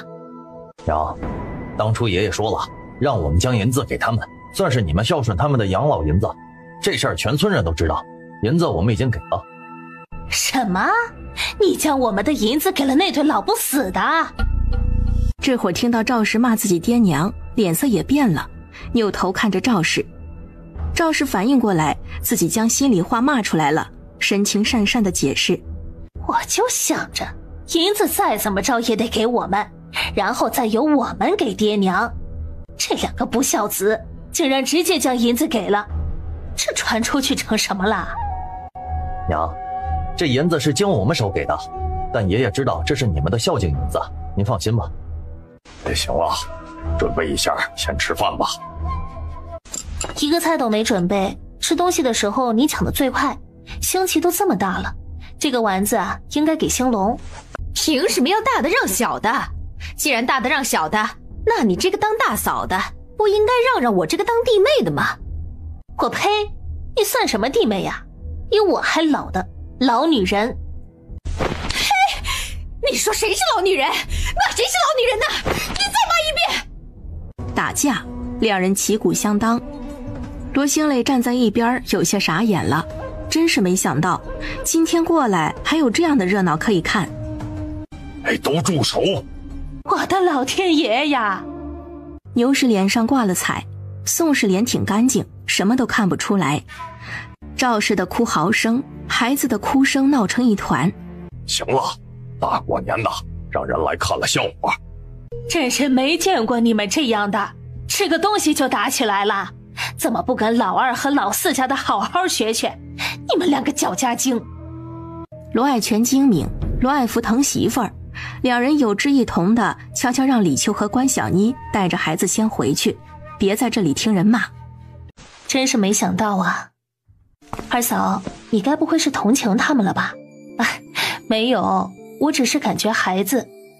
哎呦，我的好二嫂啊，你没发现大房和三房并没有将自家东西拿出来，就是在等着我们拿东西过去吃吗？哼，老大和老三那个哭穷，我还是不想拿养老银子出来。这两房恐怕是打主意，想从我们这里多捞点儿，或者直接不给两个老的拿银子，就让我们养。哎呀，这大过年的，走吧，咱带着孩子回家吃。我看以后过年啊，最好都不用过去了，麻烦，去了大人孩子都不开心。小姐，方公子毒发作，一老那边控制不住，跑过来找我，没办法，我想法子出城来通知你了。你先回城，我一会儿就过去。是。二哥，方公子毒发，我要进城一趟。若是我明早没有回来，倒是你跟娘解释一下，不用担心我。这个点儿城门都关了，你怎么进去？我有憨憨。去吧，小心点儿。走吧，带我进城。说着，罗兴磊跳上憨憨的背，憨憨立刻张开翅膀，直接起飞。冰冷的风刮过脸颊，罗兴磊只感觉太冷了。哎呦，丫头，你可来了，快给看看吧！少主这次毒发来得很猛，之前的办法已经控制不住了。罗兴磊上前，一见方阳奄奄一息的状态，便直接从自己的小包里拿刀拿药。拿盆来。医药拿盆过来的时候，罗兴磊已经伸手将方阳的胳膊拉了出来，没有任何迟疑，直接在方阳胳膊上划了一道口子，而后黑血顺着胳膊流了出来。罗兴磊又用针开始封方阳的穴位，最后给他嘴里喂了一粒药。这血要流到什么时候去啊？再等等，他的情况越来越严重，如果再不根治，接下来虽然命能保住，但需要常年卧榻休息。有办法吗？之前拿了方公子的血，已经在想办法了，但是还需要一点时间，而且我手上的药材可能不全。需要什么药材，你大可尽管说。现在还不能确定，再给我几天的时间吧。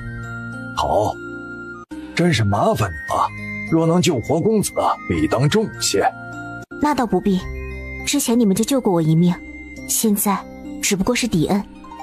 当初原主恐怕要死了，若不是因为医药他们路过，好心肠给了原主药，也不知道自己还能不能穿过来。你们还没吃饭吧？我现在去做点，一会儿他应该就能醒了。公子，咱要不要回去？不用，我想留下来。可是小神医刚才说你的身子情况不太好。没关系，从小我就知道自己的命随时都有可能没了，能活到现在已经是赚了。这么多年难得能遇到一个让我有兴趣的人。是娘，其他事儿媳妇都不来烦您，可是这事儿是关系到星辉呀，您可得帮帮他。娘，这过完年星辉就要去北望城了，可不能让他什么都没有的去啊。大过年的，你们过来是感觉我和你爹活得太好，想着给我添堵的是不是？罗六，我就当没生过你这个儿子，带着你们一家子滚！娘，他不是不孝顺，只是身不由己，没有银子呀。骆星辉今年多大了？如果他能考上，早就考上状元了，何至于等到现在呀？你们是当爷爷奶奶的，如果你们愿意惯着自己孙子，没人拦着，但不要在我面前哭，这是最后一次了。我一而再再而三的给你们留脸，都不要是吧？爱祖啊，去告诉族长，将罗六从族谱上除了，我们罗家没有这样的不孝子孙。从族谱上除了，这在村里人来看就是天塌了。娘，儿子知道错了。这话你已经说了很多遍了，我不想再听。娘，小六只是一时糊涂。一时糊涂？20好几的人了，能养得起自己就读书，养不起自己就不读，连温饱都解决不了，想什么荣华富贵呀？这真是丢尽读书人的脸了。罗六，你是觉得我和你娘拿了爱福和爱全家的养老银子，心里不痛快，所以跑来名为借银子，实则是要银子的？没有。罗六现在哪里敢说家里没有银子，赵氏就一直念叨着，想着过完年了，星辉马上就要走了，没有银子没办法生活，所以才想着今天人多，老人家总不能在大年初一就生气，所以才壮着胆子来的。赵氏还真是这样的想法，大儿子和三儿子拿不出来银子，他现在就想拿到二儿子和小儿子的银子，这样就可以给大孙子花了。你们没分家？分了。都分家了，现在你们也没有跟着大房过，怎么还管着星辉的事情啊？星辉是爱贵的儿子，这事儿爱贵自己去管就好了。人到了一定的年纪就应该放手，不应该管那些事儿，自己有吃有喝就行了。儿孙自有儿孙福。秦氏原本不想说，可是想到婆婆到底是心疼这个儿子的，没办法，只能站在一边旁敲侧击。他就说，人家大房和三房都不管你们吃喝，你们干啥还想着孙子？儿子的福都没有想到，还想孙子的福。罗六在这一刻仿佛更加清醒了些，但是赵氏就不一样了。赵氏感觉秦氏这样就是嫉妒自己，嫉妒自己有个会读书的大孙子。爹娘，对不起，今天是儿子糊涂了，儿子就先回去了。我回屋躺会儿。我陪您回屋吧。罗老太太摆了摆手，一个人撑着拐棍，仿佛老了10岁。罗老爷子也跟着一起起身回屋去了。小磊，吴奶奶，太奶奶和太爷爷还好吗？从吃过饭进去就没有出来，我刚才去敲门，只说没事儿，我这担心着呢。您这是？给你太奶奶准备的，咱俩一起去。好，太奶奶，您别生气了，我也只是一时糊涂，后面他会想清楚的。昨天晚上吃饭的时候，大伯父和三叔都说他们没有银子，想必这事儿是新辉哥跟着要的，您就不用管了，这事儿我来处理，他们也不会再来跟您要银子的。常言道，家有一老，如有一宝，您和太爷爷就是家里俩宝，我还想着你们能长命百岁呢，您这给生气的，看得我这里疼。丫头啊，你这是怎么啦？你哪儿疼啊？哪儿不舒服呀？心疼，看到太爷爷和太奶奶不开心，小磊就心疼到不行，都喘不过来气儿了。行了，你这丫头真是想着法子哄我们开心。当然要哄您开心啦，您和太爷爷的心情可是影响着我们所有人呐。您两位不开心，我吴奶奶他们就不开心，吴奶奶不开心，下面的婶婶们也不开心，婶婶们不开心，堂嫂们也不开心，堂嫂们不开心，那些小侄子小侄女的哪里能心情好呀？罗老爷子和罗老太太当真是被罗新磊的歪理给逗乐了，两人脸上的笑容又堆了起来，慢慢想开了，事情就过去了。蜡烛的火苗在摇曳，在黑暗的夜里漂亮极了。婶子，您是哪里不舒服？我是来看小姐的。小姐？娘，我姨奶想过来看看小磊。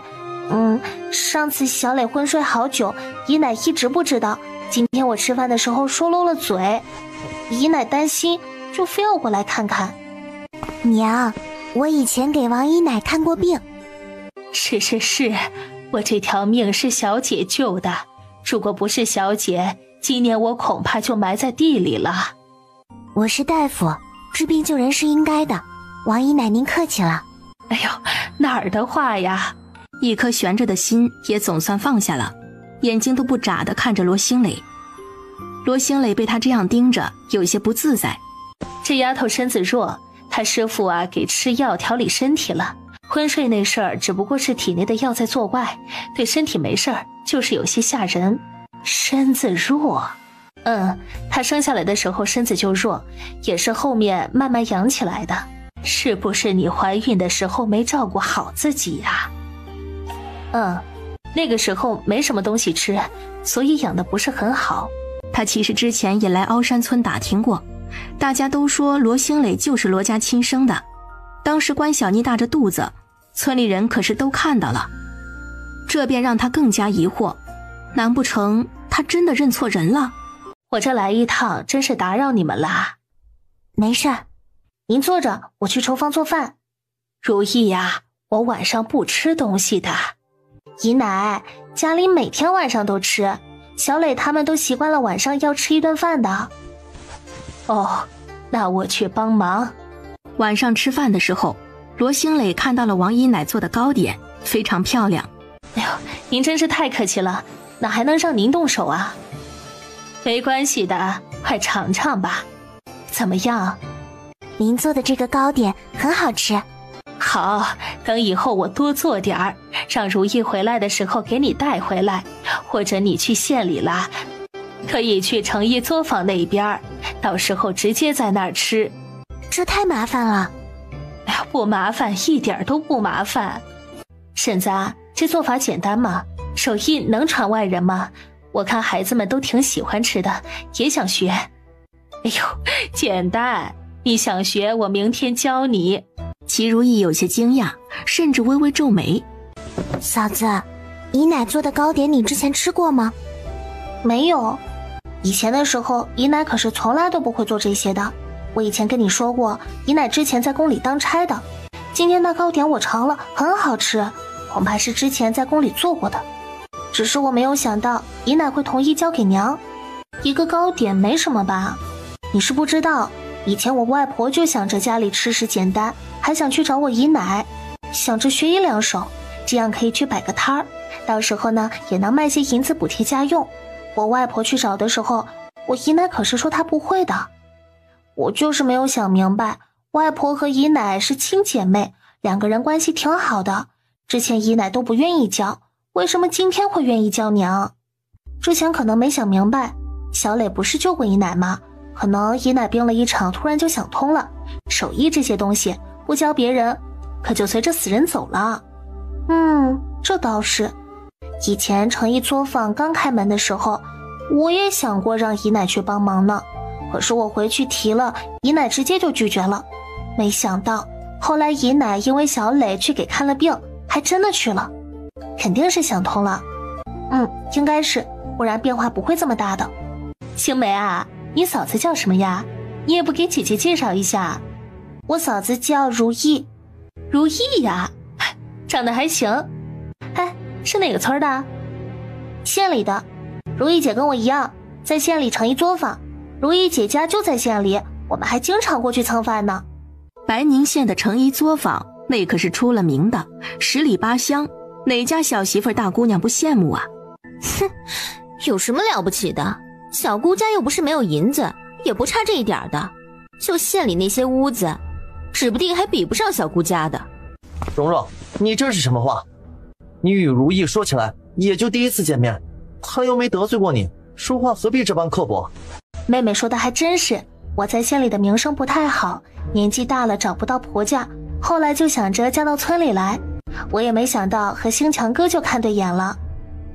缘分这种东西奇妙得很，以前也总见星强哥，从来没有想过，后来突然就……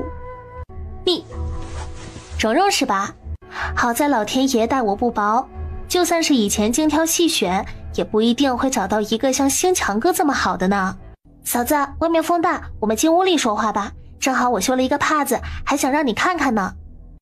好呀。你知道今天关蓉蓉为什么带着她那个小姑子吗？难不成跟我们家有关？猜对了，之前目标是星强哥，现在改成星平哥了。罗星磊嘴角抽了抽，看向站在一边发呆的罗星平，莫名的为不长眼的姑娘举了一把同情泪。不用管，二哥自己会解决的。我也相信星平哥厉害。星平哥，你们咋不进屋里去啊？外面怪冷的呢。不冷。嫂子，我的幸福就全靠你了。星平，我看你这事儿要不就办了，你大舅娘和蓉蓉这是盯上你了。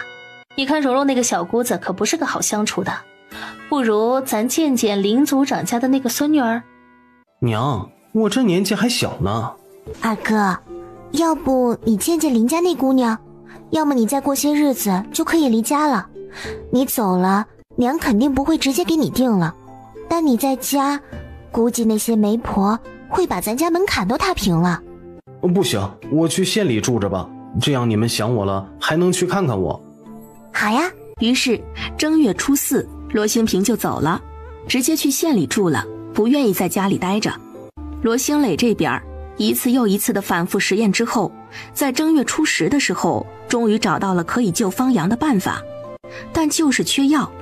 这药他空间里没有，是动物身上的，所以他将缺的药材给了医药。有了这东西，当真能好？自然。好，我这就去想办法。怎么出来了？出来透透气，这些日子麻烦你了。不麻烦，你也救过我，这是还你的救命之恩。得亏当初救了你，不然又怎么会相识？罗星磊还想说话，罗星平回来了。这些日子他在县里住，平常都是医药做饭，这也拉近了几个人的关系。怎么出来了？外面挺冷，透透气。要不我给你拿个汤婆子，别冻着了。不碍事儿，趁这会儿阳光足，出来晒晒。也是，要不我给你端个椅子坐坐？要不来一盘？好呀。于是罗星磊站在一边看着两人，一个对一个的关心，然后两个人又坐在一起下棋。那小眼神儿，他歪了，他俯了，他感觉眼前这两个像基佬。你怎么样？我扶你进去吧。不碍事儿，我还不想进去。方阳抬头看着他二哥，那眼神似乎有情啊。突然他一个机灵回神，发现方阳有些发作了，他慌忙上前，在方阳身上施了几针。二哥，抱进去吧。啊？你先扶他进去吧。哦，好。罗兴平扶着方阳进房间，罗兴磊从背后看去，总感觉越看越般配，越看越养眼。可想到方阳与二哥，他服了，干脆没回家。黄昏那会儿，罗兴平出去了，他进方阳房间给他把脉的时候，方阳才醒。你二哥呢？瞧瞧他发现了什么呀？张口就问二哥。这两个要说没点什么，他才不信呢。二哥出去了，你不用担心。罗兴磊想到这个将来可能会成为他二嫂的男人，笑得更加开心，对方阳也好了几分。你刚醒，饿不饿呀？我去给你熬点粥吧。好。易老这事情解决了？消息传出去了，还要我一个朋友帮忙，现在还不知道那边什么情况，还要等结果。我想他那边应该有办法的。那就好。有什么需要我帮忙的尽管说，不用客气。我与方阳是好兄弟，希望他好好的。罗兴磊细细回想了一下，他二哥这个人就是个黑芝麻汤圆，什么时候对别人称兄道弟过呀？可见对方阳是不一样的，什么好兄弟呀，只是掩饰。他醒了，我打算熬点粥。小磊，你快去休息吧，我来给方阳熬，我知道他喝什么样的，这2天都是我在熬。二哥，你知道方公子喝什么？当然，方阳不是身子不好，有时候我与易老都吃完了，方阳才起来，我便去给他熬粥。你给他熬粥挺好的。小磊，你是不是也饿了？要不要我多熬一点？不用了，我不配。二哥给方公子熬的爱心粥，我这个当妹妹的怎么能沾光呢？哦，那你快去休息吧。二哥，这也太刺激了吧！昨天晚上竟然没有回自己房间。小磊，你怎么起这么早？二哥，你昨天晚上在方公子房间睡的？什么方公子？你这般叫着不别扭吗？方阳不是你的朋友，他比你大，你还是叫他方阳哥哥吧。好，你昨天晚上在方阳哥哥房间睡的？是呀。二哥，你困不？当然困，我去睡会儿。你看着点方阳，他状态有些不好。知道了，二哥要不要吃点东西再去睡啊？不了，我直接睡了。做饭的时候，他一直想着一定要将方阳治好。二哥虽然与方阳之间是断袖，但他是可以理解的，异性在一起是为了传宗接代，同性在一起才是真爱。真是麻烦你们了。易老哪里的话，都是自己人，一点不麻烦。公子感觉如何？好多了，昨天晚上发作，也多亏了兴平。他们兄妹倒是都挺好。刚才我去厨房，小神医做饭，我说麻烦他了。小神医说都是自己人，一点不麻烦。公子啊，小神医对你是不是？她到底是女孩，有些话还是由男人来说好一点。不过我现在这个身体，还是再等等吧。公子啊，小神医的身份，我认为是对的就治，不要在他面前提。是。方阳哥哥，你慢些。方阳有些诧异地看了罗兴磊一眼，唇角微微上扬，心情很好。但看到罗兴磊那关切的小眼神儿，心中也是有五味杂陈，不知道说些什么好。方阳哥哥，你做这个，万一累了还能靠会儿。你做那个，我怕你掉下去。小神医今天很热情。方阳哥哥是病人，照顾病人是应该的。那当然，这可是我未来嫂子，要和我二哥过一辈子的男人，我自然要对自家人好点啦。心情似乎很好。开心，终于想到办法可以救方阳哥哥了呢。如果我不救你，二哥这人一旦认定就是一辈子的事情，那岂不是……这辈子要打光棍呢？他不想二哥打光棍儿。谢谢，我会记一辈子。没关系，都是自己人。方阳又看了他一眼。早上因为心情好，多喝了半碗粥，而且他亲手熬的粥很香。医药吃过饭后就出去了。罗兴磊知道他是为了药材的事情，便安安心心的留在院子里照顾自己的未来嫂子。真好看，难怪二哥会心动。方阳哥哥，你感觉我二哥怎么样？他很好。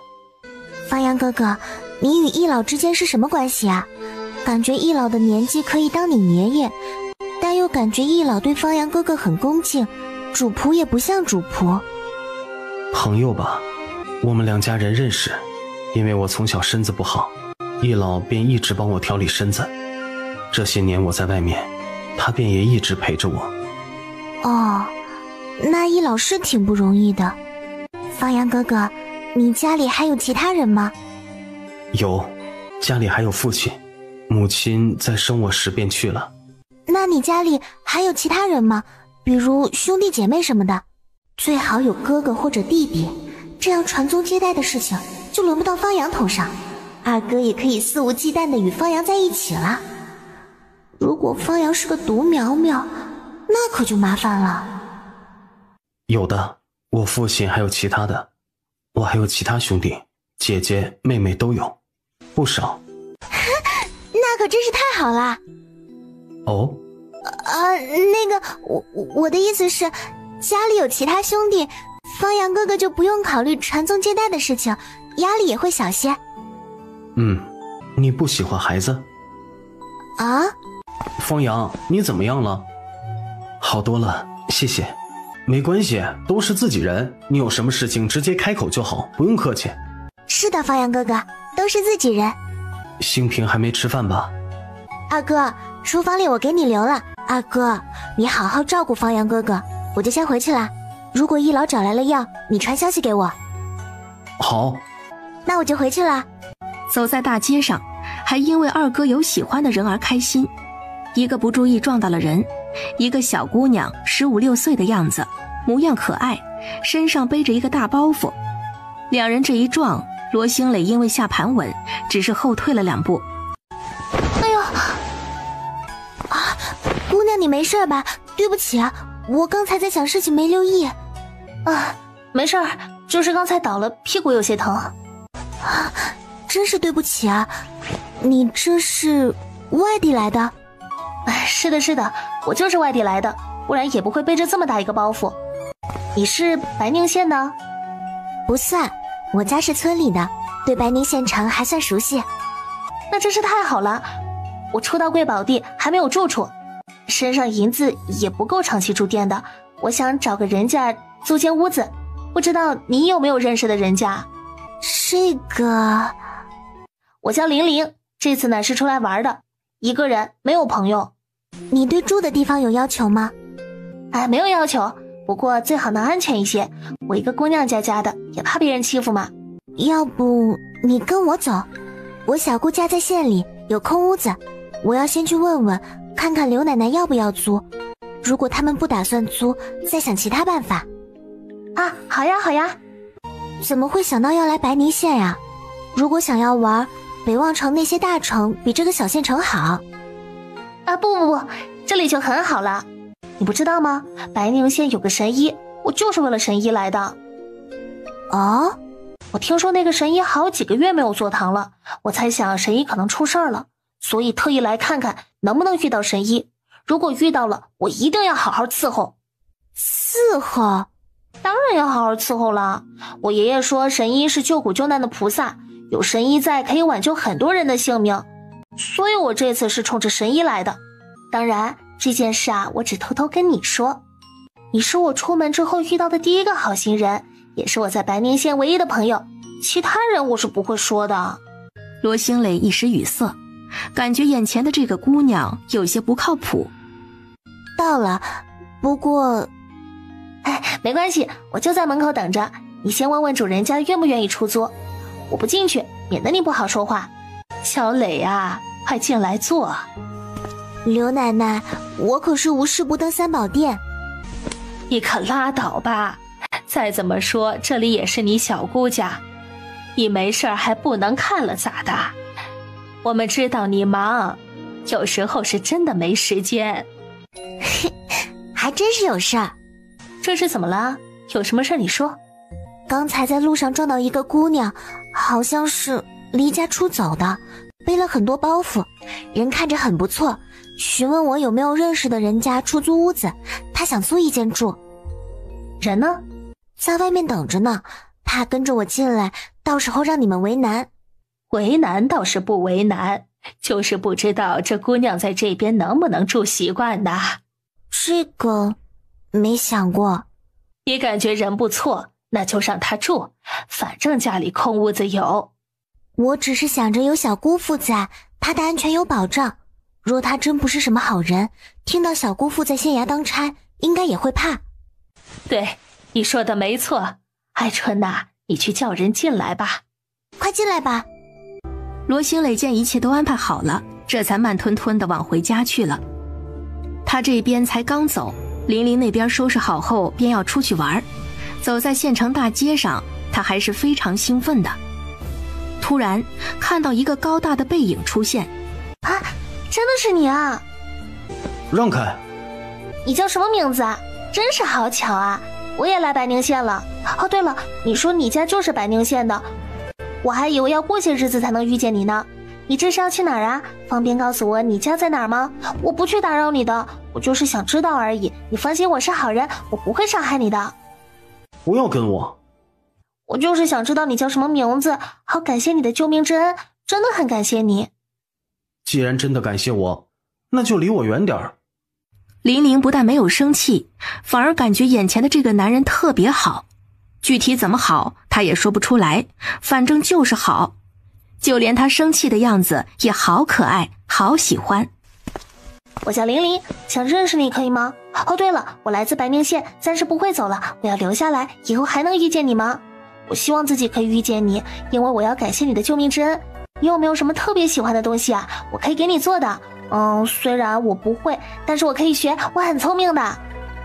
我告诉你我的名字，你就可以不再缠着我。你先告诉我你的名字，我今天不缠着你了。罗兴平。你好，我叫玲玲。罗兴平，兴平，平，真好。罗兴平可没有听玲玲说什么，慌忙离开了。玲玲真的如他所说的那般，没有再缠着对方。不过这么好的机会自然不会错过，他默默跟上去，然后就见罗兴平突然回头，对上罗兴平那双不耐烦的眼神，慌忙回头往回走，再也不敢去看。哎，今天那个王大娘又来了，我都不敢在家里待了，所以就出去了。娘，二哥既然不愿意，都躲到县里去了，我们还是不要逼他了吧。我没想过逼他，不过你大哥成亲，这十里八乡都传开了。刚过完年，不说王大娘，就是村里头那些人呐，都已经有好几个来问过我了。不是给你二哥说，就是给星梅说，推辞又不好，不推辞又没办法。娘，二哥不愿意，大姐什么想法？你大姐那边我还没问呢，现在还不知道。我今天就说孩子都不在家，给推辞了。我才想王大娘还会再来的。先问问对方情况吧，既然媒婆过来，那肯定也知道对方是什么样的家境。别的不说，我们要知道对方的人品才可以。不过这事儿肯定要咱自己去调查，别人说的我也不信。没关系，等媒婆说完，您告诉我是哪里的，叫什么，到时候我让人去查。我前2天见新平在县里，他最近是不是一直都在县里啊？家里总有说亲的，二哥烦了不愿意待，就跑出来了。小姑，玲玲怎么样？哎呀，这孩子挺好的，只不过他不记路，出去之后就不知道回来的路了。这2天你刘奶奶出去买菜，他便跟着出去熟悉。那就好，我怕有事儿，所以过来看看。没什么事儿，是个好孩子，挺勤快的，但不怎么会干活，也不会做饭。开始买了米面想自己做，后来差点把厨房烧了。你刘奶奶呢就说不敢让她进厨房了。昨天开始她决定跟我们搭伙吃，你刘奶奶同意了，说一个女孩子在外面要照顾着点儿。我看应该是和家里闹了别扭，或者是其他原因过来的，先让她住段时间，我估摸家里人就该找过来了。看着挺乖一孩子，就是不知道和家里闹了什么别扭。小神医来了。收到消息，你们找到药了？找到了，估摸有个4、5天就能送过来。那挺好，3天后就可以先动手治疗，等药来直接用药就好。我3天后再过来，今天还有些事情，就先走了。这要跟公子与兴平公子说2句吗？不用，也不用告诉他们我来了，我先走了。二哥和方阳培养感情，他这个当妹妹的自然要大力支持，打扰什么的还是算了，他做不出来那种事情呢。爱福家的在家吗？那个王大娘又来了，这大冷天竟也来了。哟，这是二闺女吧？长得真漂亮啊。二闺女看的这是什么书啊？没事干，瞎看着玩的。这是他二哥的书，今天天气不好，只能闷在家里，所以拿出来解解闷儿。闺女能识字就很了不起了。爱福家的，真是没想到你会将二闺女养得这般标致水灵，别说县里呀，就是北望城都不一定能找出来第2个这样美的。哎呦，您说笑了。就是过来问问你家二儿子的事儿，孩子考虑的怎么样了？孩子大了不由娘，这几天一直在县里都没回来，我呀也没见到人。那便算了，我家二儿子就感觉邻家那个姑娘挺好，也有人来托我想将自己家姑娘嫁给你儿子的，但那些姑娘啊我也见了，都不行，配不上你家儿子，所以这事儿啊我当时就拦住了。大娘这人啊不干那昧良心的事儿。这事儿真是谢谢大娘了。谢我什么呀？您家那边托我给姑娘找个好点的婆家，但也没有指明是哪家，倒是有些个心眼子多的直接点名了要你家，这事儿啊我可不给办。我今天过来是给你家大闺女说亲的。哪里人呢？对方家里什么情况啊？陈家村的，家里一共4个孩子，兄弟3个，上面呀有个姐姐，2个哥哥呢已经成亲了，现在呀就剩老3了，家里条件也还不错，老大老2都去镇上干零活，老3呢则在镇上当跑堂，家里父母年纪也小，里里外外呀都是一把好手，嫁过去吃穿不愁的。这次是他家主动上门的，想娶你家大闺女，对方知道你家大闺女在县里成一作坊，也考虑过2人成亲之后不行，所以陈家人说呀，如果这事儿成了，以后就让2人在县里生活，凑银子给买个小院子，老3也想办法去县里当个跑堂，这样2个孩子也是个伴儿。闺女有本事，但咱都是村里的，给找个县里条件非常好的，就怕去了以后啊咱闺女受委屈，所以爱福家的你也考虑一下。我感觉挺好的，就是姑娘现在不在村里。孩子的终身大事重要，如果你闺女实在回不来，咱也可以在县里见个面，不用非要姑娘跑来跑去的，先让2个孩子相看一下。你知道的，咱们这里呀以前不讲究这些，也就这几年大家想得开了，也愿意让孩子相看一下再成亲。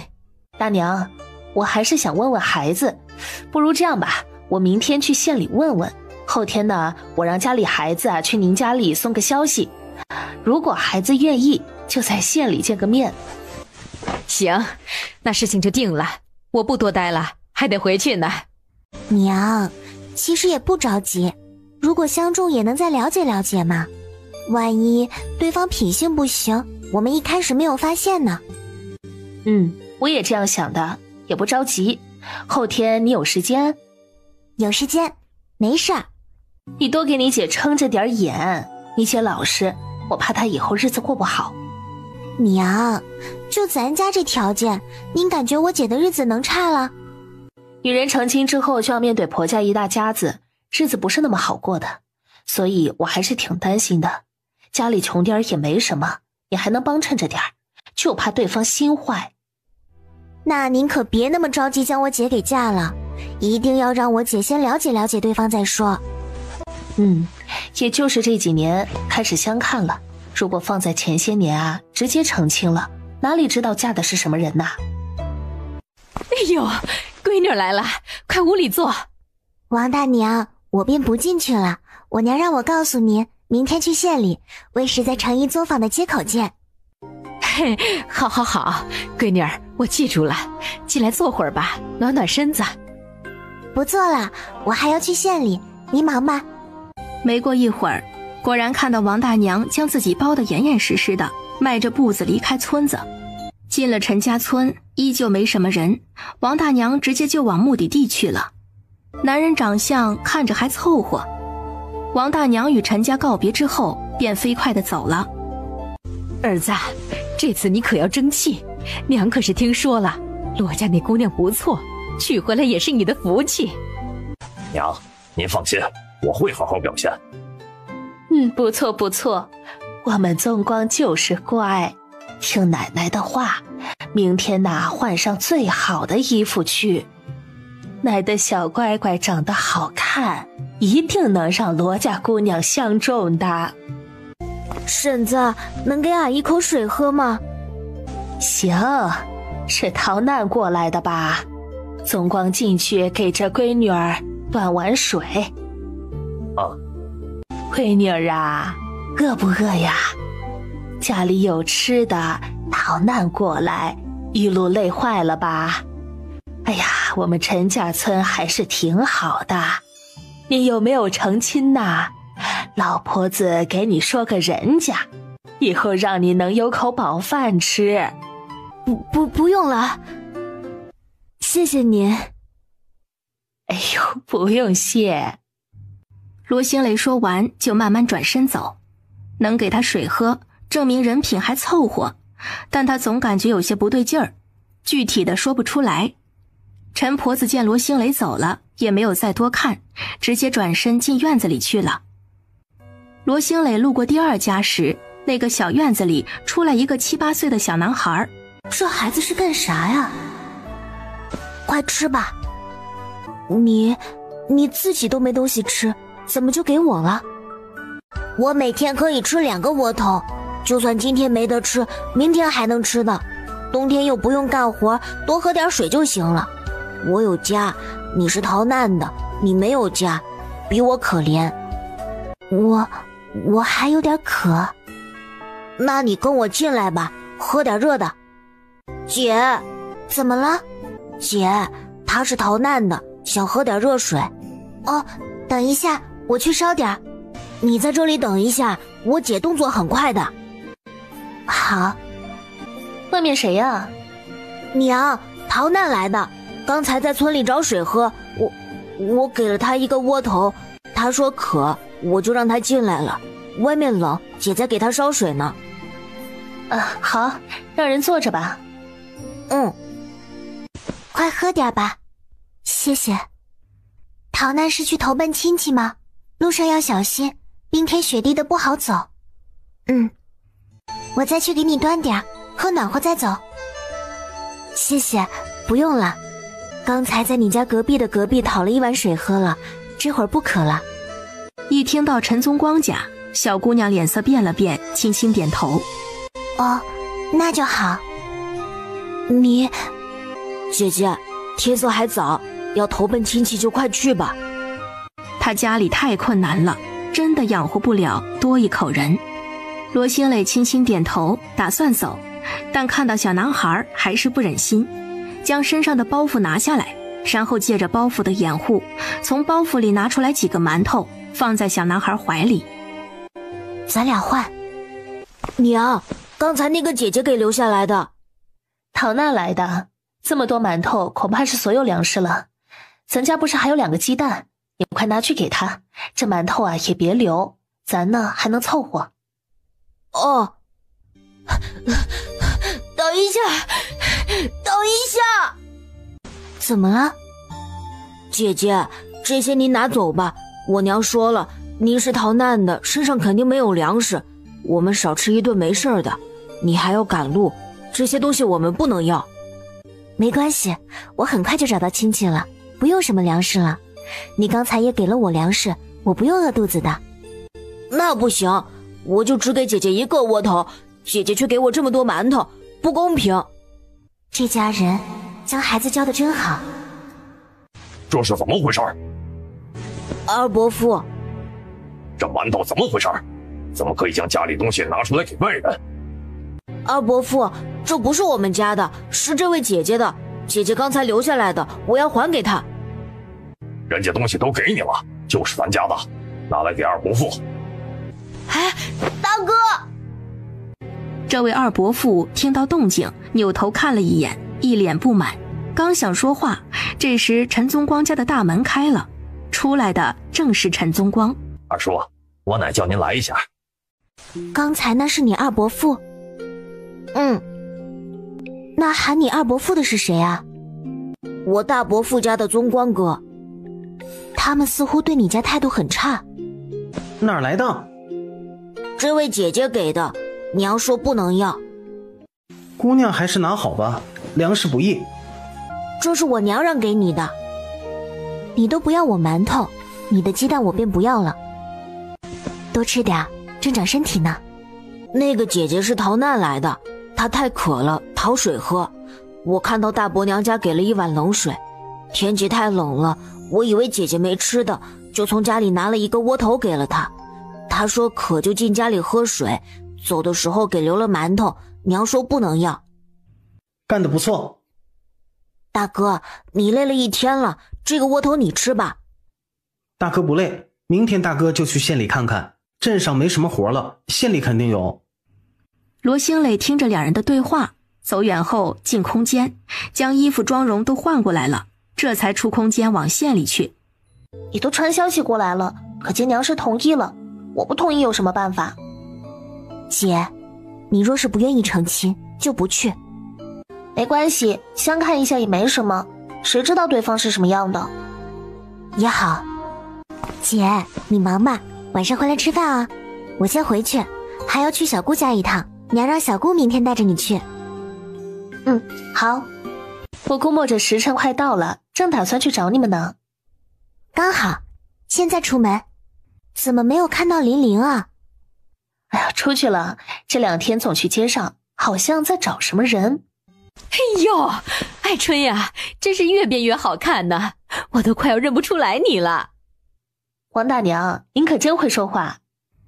青梅，这是王大娘。王大娘。哎呦，星梅这姑娘长得可真好看。爱春，星梅，这是我一个侄子，叫陈宗光，这么巧遇上，不如找个地方坐坐。好。哎呦，这天气真是太冷了，我这身子骨不太好。爱春呐，听说你现在嫁到县城里了？爱春就是有福气。大娘对县里不熟，你看能不能带大娘去买些布？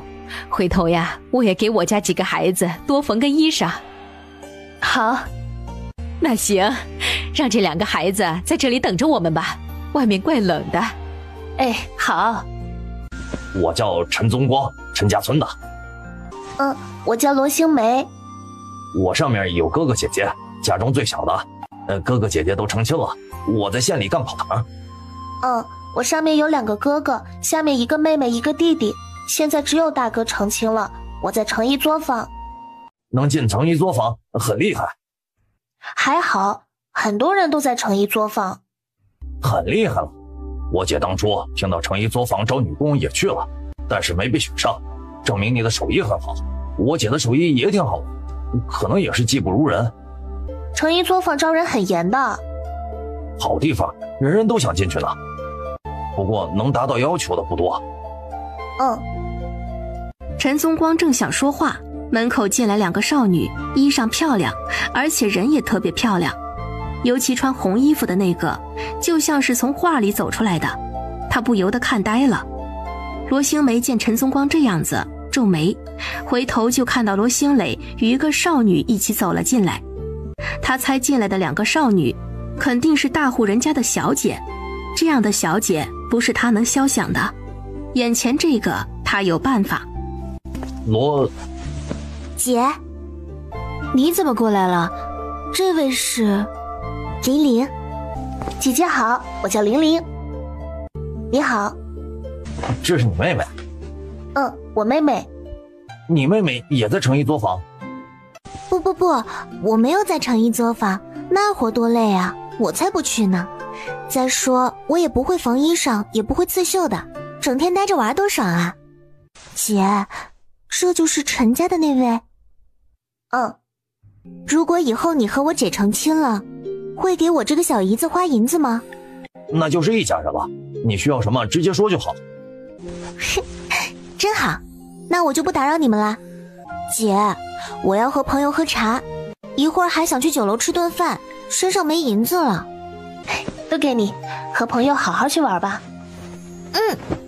大姐你真好，那我走了。你大姐平常就对你这么好，这么多银子一下就给你了？那当然，我大姐最疼我了。看见我身上的衣裳没有？我大姐成衣作坊里做的，一点不比外面的便宜。平常大姐发了工钱，也会第一时间给家里买东西，还会给我买东西，自己都不留的。大姐说，就算她成亲了也会管我的。陈宗光整个人都裂开了，刚才他可是看到了，罗星梅足足给了自己妹妹11两多银子，而且刚才他妹妹要银子的时候，罗星梅似乎不愿意给，很为难，可最后还是给了。所以罗星梅的惊讶在陈宗光眼中就看成了不舍。你姐赚银子也不容易，你想买什么我出银子吧。看着你好像很有钱呢。我没什么钱，好在家里比较受宠，所以有点银子。好啦，你自己留着花吧，我有银子。刚才跟我姐，我故意要的。我知道了，你是想试试男方的反应。当我这里是乞丐一样啊！都说了不要就是不要，走吧。小磊，你是不是认识他呀？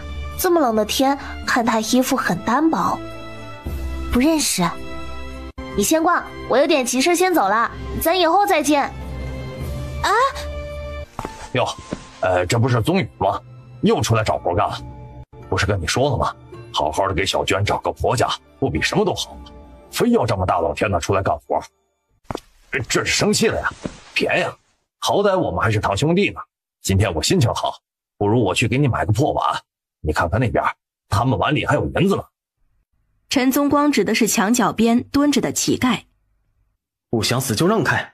很快他看到陈宗光找了5个无所事事的混子，然后给了对方银子。很快就看到巷子里之前还被2个人架着的陈宗宇费力挣脱了抓着他的2个人，然后想也没想，对着其中一个命根子狠狠地踹了下去。速度快，力道稳，下手狠。最后陈宗宇胜了，5个男人倒在地上，疼得哎呦哎呦的。陈宗光傻眼了，他知道陈宗宇能打，没想到竟然这么能打。宗宇，我就是跟着他们过来看看的，我不认识他们，我看他们要找你麻烦。下不为例，要不你会比他们的下场更惨。迟疑了一下，他给无名传了个消息，很快无名就过来了。罗星磊带着无名在一家米铺的后门看到了陈宗宇，他正跟人说着话，似乎想找活干。带回去吧，他受伤了，给他点活干，顺便让他带点粮食回去。是。马厩那边需要好好处理一下，你去吧，需要什么告诉我。好。这是怎么回事啊？在外面找不到活，看到可怜就带回来了。吃过饭了吗？吃过啦，大姐不是给了我银子，就在外面吃了。你可真是越来越调皮了，我看那陈家公子人还不错，你有没有看出来什么？看出来一点点，不过他不适合姐姐。没关系，反正也没什么，只要娘那边不催，比什么都强。姐，你跟我说实话，你真的不想现在找婆家？不想。唉，要不是因为娘发话了，我才不会去见呢。天天在成衣作坊里待着挺好的，为什么要想不开去成亲呢？姐，你明天回来的时候给我带些帕子，我今天晚上要回家一趟，将消息告诉咱娘，明天早上再过来。那你现在赶紧回去吧，天还亮着呢，一会儿不好走了。我去看一下方阳哥哥的情况就走。一路走回去，要路过镇上。罗兴磊对镇上没什么兴趣，打算直接回去。就看到一个熟悉的影子，身边还站了一个姑娘。小花，刚才那个男人是谁呀？我看他对你挺好的。我认识的一个哥哥。行了行了，婶儿都是过来人，什么都懂的。既然看准对方，那就早点让他上咱家来下聘。哎呀，也不招人闲话，现在这样长相好看的小伙子不多啦。婶儿，您净打趣我。婶儿说的都是实话，这小子看着挺老实的，不知道家里怎么样。家里挺好的，上面有哥哥姐姐，他是最小的，在咱镇上当跑堂，每个月都有银子花。他还说很有可能就要去县里了，给我在镇上租个房子，让我自己住着，他会抽时间回来看我的。婶儿，你说他说的这话可信吗？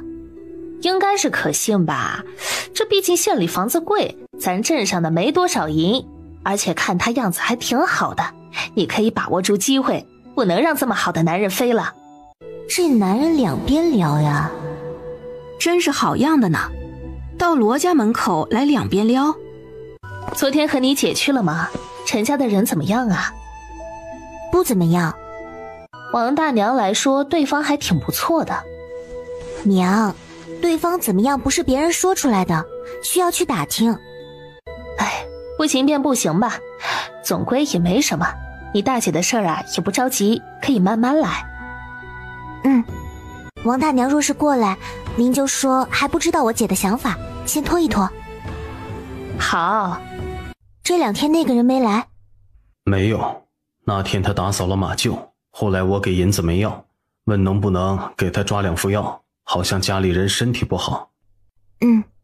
他娘有病。小磊，想什么呢？大嫂。果然，女人需要爱情的滋润呀。你这是怎么了？跑这里发呆来了？没有，就是过来拿一下手帕，顺便想问问咱作坊有没有陈家村的。有啊，陈文就是陈家村的，你找陈家村的有事儿啊？要不我去给你叫过来？有点事儿想打听一下，那个陈文怎么样啊？挺好的一个姑娘，就是性子腼腆，不过干活倒是一把好手呢。那去见见。行，我将人叫过来，你就别过去，那边大家都在干活，你过去了，他们指定还想找你聊天呢。我让这丫头过来给我帮忙，她就吓成这样了。刺绣怎么样？很好呀。那就让这位陈姑娘给我绣个帕子吧，送人。好呀。妻管事儿，刚才可真是吓死我了。你这丫头，我还能吃人不成？您肯定不能吃人，只不过我怕自己吃不上这碗饭了。你又没犯错，怕什么？我妹妹要帕子，你来给绣吧。小磊要啊，那我给绣。这帕子我是打算送人的，安慰一个女人。女人？陈文，前2天我回家的时候听到了一个八卦。是你们陈家村的。那天回去的时候，路上遇到了2个女人，就走在我前面，一个15、16岁的姐姐，好像跟你们村的一个叫陈宗什么的好了。那姑娘的婶子就让那姑娘一定要抓紧了你们村的那个男人。那个男人在镇上干跑堂。是陈宗光吧？因为在镇上干跑堂的只有他一个。好像是叫这个名字。他人怎么样啊？我听那姑娘说特别好，还说要在县里买宅子什么的。买宅子？陈家应该有银子吧？有银子你皱眉干什么？你们不知道陈家情况，陈宗光爷爷去世了，奶奶还在，现在跟着陈宗光一家过，陈奶奶生了3个儿子，陈宗光的爹呢是老大，下面还有老二和老三。说起来事情有些奇怪，陈宗光的三叔1年前就死了，他三婶一病不起。那几个孩子啊，可是可怜的呢。我娘去年冬天看到几个孩子衣服单薄，就将家里头不用的布头给了。那几个孩子也是特别犟，大冷天的去林子里捡了很多柴，然后非要给我娘。应该是不想欠人情吧。三房那么可怜，陈家奶奶不是在世，也不帮着点儿？说是帮了，具体什么情况也不知道。那陈家3房的人怎么样呀？挺好的，三房婶子以前可好了。三房的陈叔还没死的时候，他家日子过得还不错，家里虽然孩子多，但是也能吃得饱，还经常帮村里一些老人呢。说起来，大房在村里也还行，二房倒是喜欢占点小便宜。不过大房那边还挺怪的呢，有时候感觉他们不是那么占便宜的人。哎呀，总之我也说不上来。别人家的事情就是这么复杂。姨奶，不知道的还以为小磊才是您的亲孙女呢。瞎说什么？我怎么可能有这么好的孙女儿？我这辈子都不可能有这样的孙女儿。我就是个伺候人的。小姐上次救了我。是，上次小磊救了您。那您今天做的这些糕点，我们都吃点吧。哎，这些是给小姐做的。你要吃啊，等一会儿等小姐吃过了再吃。一起吃吧，我一个人也吃不了。你也洗洗手一起吃吧。小磊，我又要靠着你吃吃喝喝了。大嫂，都是一家人。小姐是不是不喜欢我做的糕点呢？姨奶，一会儿就快要吃晚饭了，小磊可能怕吃了糕点就吃不下饭了。下次小姐过来，我换其他的。齐如意愣住了，她突然间有了别的想法，到底是为了什么呢？总感觉怪怪的。易老，您这是怎么了？刚刚收到消息，送药的人路上被人劫杀，恐怕药不能按时送来。要不送来就麻烦了。还有别的办法？能不能拖些时间？我尽量让他们快点找到药。没有试过，不知道。帮我看着公子，我去寻。怎么脸色不好？没事，外面冷，冻着了。你先好好养着，无论怎么样，我都会好好救你。你为什么这般费尽心力的救我，还给我们宅子住？因为你救了我呀。那只不过是随手为之，你救我是我欠你的。好，那就欠着。等以后成为一家人就不欠了，反正你迟早是我二哥的另一半，也算是一家人。眼看时间就要拖不住了，出门几天的易耀终于回来了，药也带回来了，但整个人仿佛又老了10岁，可见这次拿药不容易。这药喂进去后会出现排汗带黑色，也会吐一些，这都是正常的，不用担心。好，你去休息吧，我去喂。好。罗兴磊迷迷糊糊地回到房间，摸索着上了床后，直接倒在床上，被子都没有盖就睡着了。这一觉他睡得很沉，甚至梦到一些以前的事情。原主在时，他在家里跟着罗爱春艰难讨生活的日子。先梦到了那些生活，后梦到了关小妮怀孕，村里人都说是儿子，还说关小妮再生一个儿子就3个儿子了。他梦到关小妮在关家生孩子，也梦到孩子生出来是个男孩。后来关小妮要回家了，带着孩子一个人往回家走，生的是男孩，可是后来变成了自己。他想看看为什么孩子的性别变了。小磊，娘，你这孩子可真是吓死我了。这是怎么了？还怎么了？你又昏睡不醒了？这次我睡了多久？1天1夜。医老说你是累了，所以我就想着试试看能不能叫醒。罗兴磊嘴角微抽，他真希望自己娘没有将自己叫醒，他还不想醒，想看看那个真实的梦到底是怎么回事儿。没事儿。好啦，醒来就好，我去做饭了。